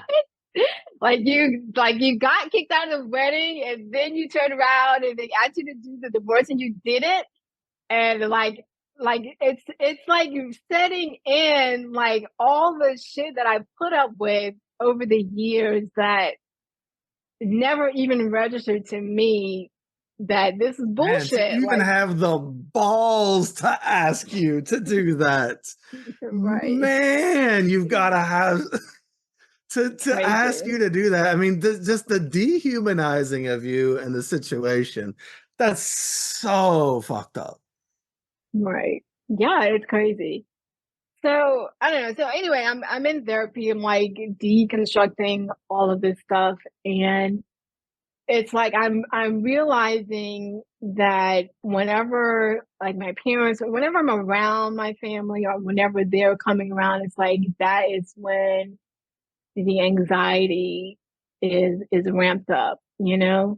Um, it's just like everything was just made worse after Stephen's death just because of the JW stuff, right? Like they would like I was seeing them again because they were coming around, but it was like I was having anxiety every time I would know they were coming around. Like mom would say, "We're gonna stop by the office," and I'm just like, oh God, like what now? Like what are they gonna say now? And it wasn't a good feeling. And the thing that the thing that bothered me after Stephen, I mean, so much, but the thing that bothered me after he passed away was that they were still like treating me as just this prospective JW, right?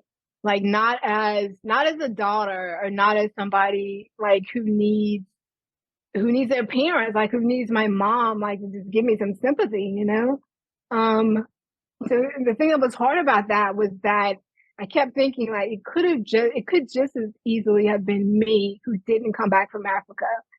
Mhm. So you've got like Stephen's family over here dealing with the fact that he didn't come home, and it's like I came home, and it's like they don't value that, you know. So that was something that was really hard for me, but like once I that registered with me, it was the decision that I made to go no contact with him was an easy decision. It was because, I just realized that my life, and it's still hard to admit, but my life is better when they're not in it.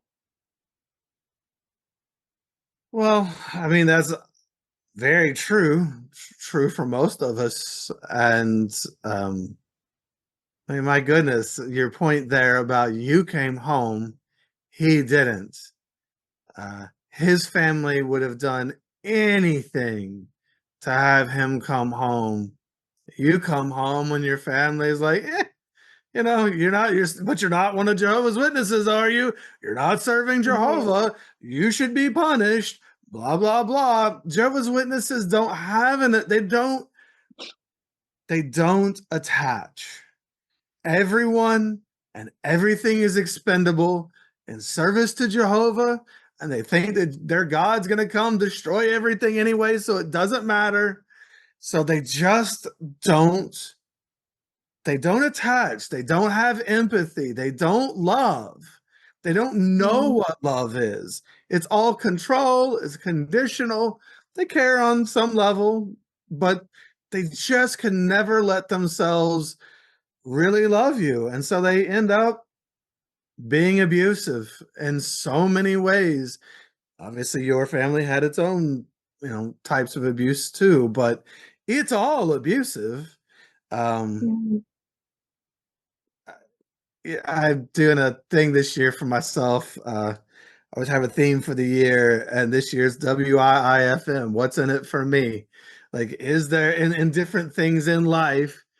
Is there something here for me, or am I just giving, and not receiving in certain ways? And uh, with Jehovah's Witnesses, you will always give, and you will not get anything in return. They're vampires; they will suck you dry and leave you a Yeah. hollow, empty shell. Somehow, still wishing that they were around because that's the byproduct of Yeah. abuse, and Yeah. it's just really sad. Um, I wish we Yeah, were. I wrote a letter to my mom before I went no contact. Like hand wrote 10 pages, and I just kind of like got it all off my chest. Like the thing with my brother's wedding, like I addressed all of that. Just all the stuff that we never talked about. Um, I told her like I thought it was a cult, and all the stuff I had learned. And it just felt like after Steven died, it just felt like I'm gonna live. Like I'm not gonna live my life halfway anymore. Like I'm not gonna live this lie to appease them. And so I did. Like I wrote her that letter. I mailed it to her.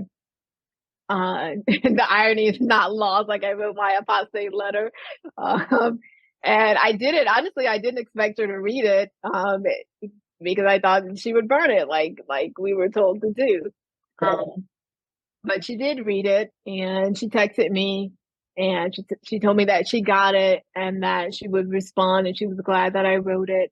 And then I never heard from her after that. And so I was just like, I'm tired of like giving. I'm tired of bearing my soul and not getting anything in response. And so after that, it's like, I've said what I have to say, and nothing's changed. And so I just, I've got to move on.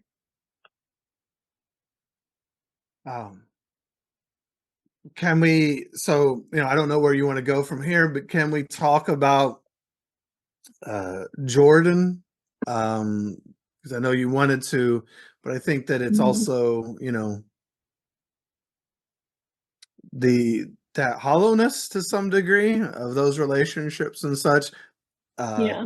the way that those relationships can leave us feeling at times is very real. Yeah. So with Jordan, this was the beginning of this year, in January. Jordan, Jordan passed away in a car accident. Um, he was he was driving home from work, and it was a one car accident.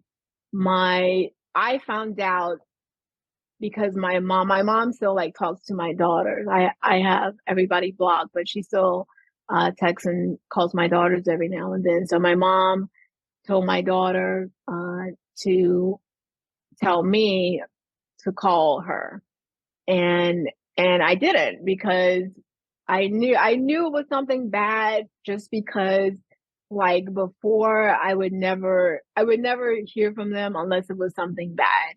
And so like that was another part of like me going no contact, because it was like I never got contacted for like the good stuff. I only got contacted for the bad stuff, and I was tired of that. So anyway, I didn't call her, but she ended up telling my daughter, who told me, and it was like really difficult for me because for one, I don't know the loss of a child. I hope I never know the loss of a child.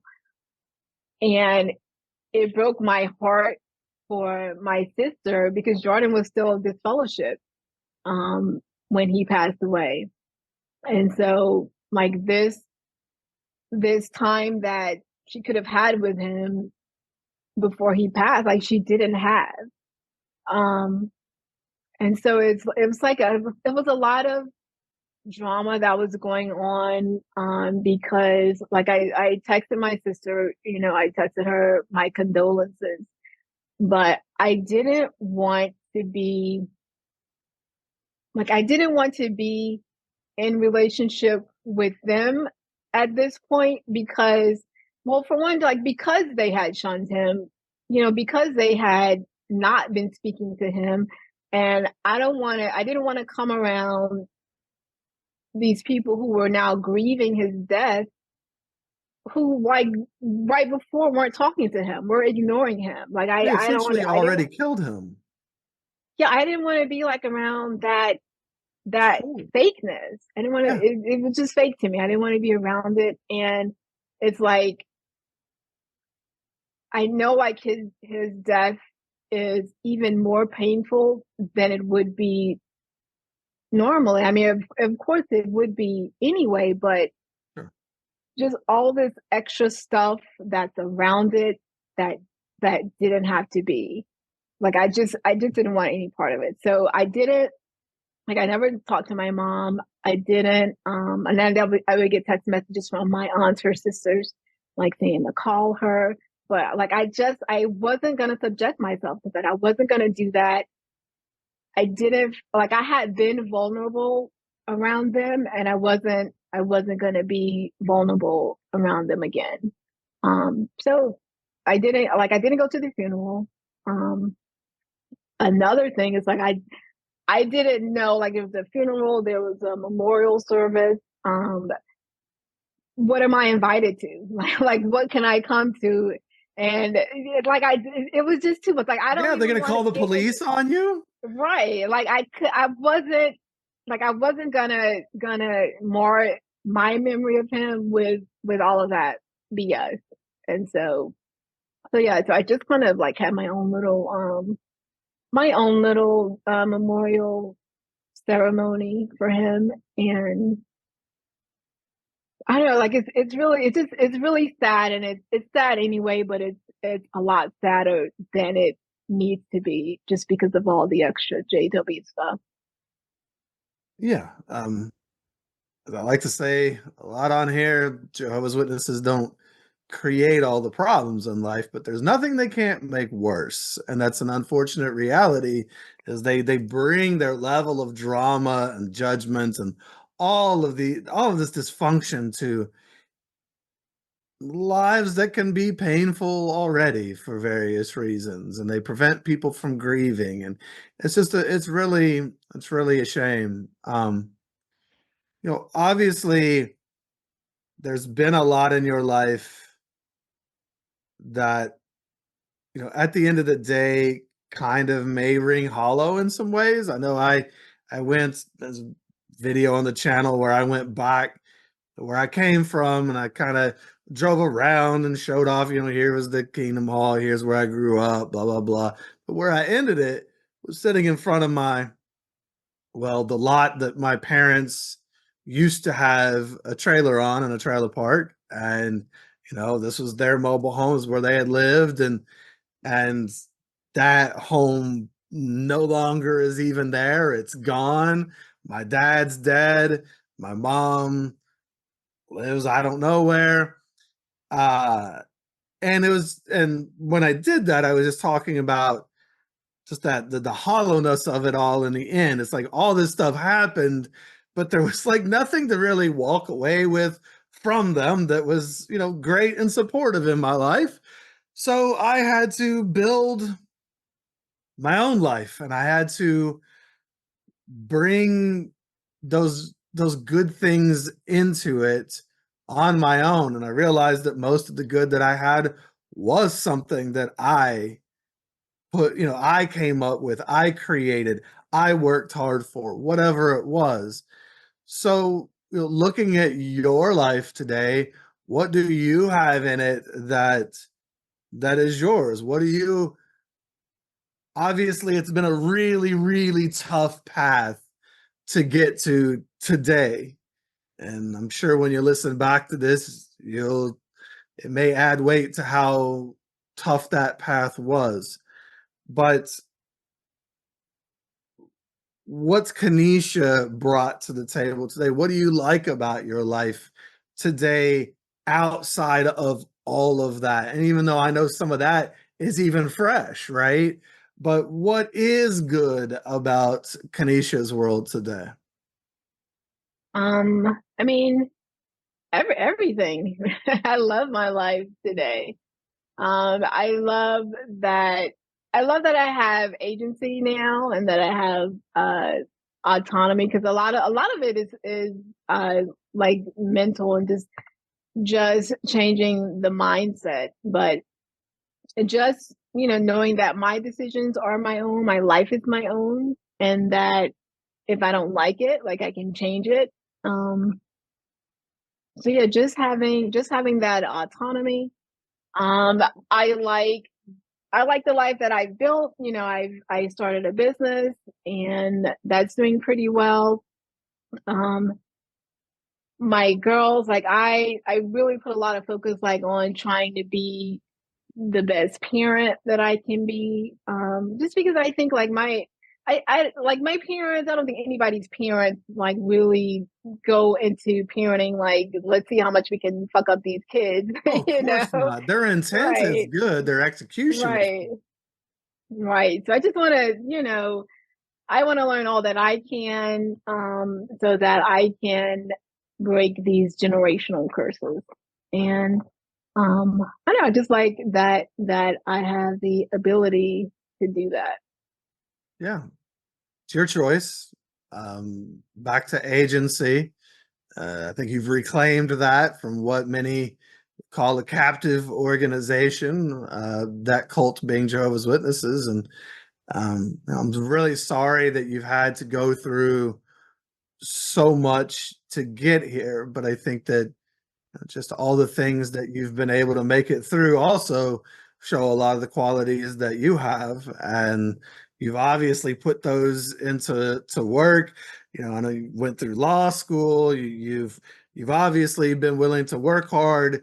You have, your intelligence. You've I think you developed from an early age more emotional intelligence than the people around you, and you've been able to see through things and see through things. I mean, just being able to see through an entire worldview that is everything that you've ever known, and being able to have the courage to leave that even though you know there's going to be enormous consequences of it. And then I think as you listen back to this thing, all the other things that you've been able to put together and see as well. Yeah, I hope that you can feel proud of the life that you've built uh, on the back of something that could have been a way different story in an ugly, ugly way. You have totally, you have broken the curse. You have changed those generational cycles in ways already. Thank you. Thank you for that. Yeah. I mean, I hope that, yeah, we are all so much stronger than I think most of us ever give ourselves credit for. Wish we didn't have to be so strong at times. That would be awesome. But the fact that we can and have tried to make something out of nothing or out of something negative even is a beautiful thing. So I appreciate you sharing your story. And I know that shared with others, it can help encourage others who've been through similar things. Yes, thank you. And I wrote a book about it. And so I almost forgot to say that, but yeah, I'm putting the finishing touches on that. And so that's been really helpful because it kind of gives you like an overview of everything. And when you're not like when you're living it, it's kind of hard to see it. But then going Yes, back and writing about it, you can kind of get an objective view of it. So that's been really helpful. absolutely. Care to share a name, a website? Do you have anything that you can share? Well, I do have some excerpts on my website, which is my name, KeneshaAntoine.com. So yeah, you can see some of it there. And then of course on my social media handles, which is all of it is my name too, just Kenesha Antoine. Okay. All right. Well, cool. Well, I will make sure and then share that in the show notes or the description for everybody. And um, yeah, and hopefully maybe there'll be updates on that site or on those socials when the book is a thing. For sure, for sure. Okay, cool. All right. Well, appreciate you adding. I mean, you said it was stories that you were reading on that apostate website way back when that impacted you, and now you've done the same thing. I have. Full circle. I've solidified my apostate status. All right. Well, I think we'll leave it there. All right, thank you, Michael.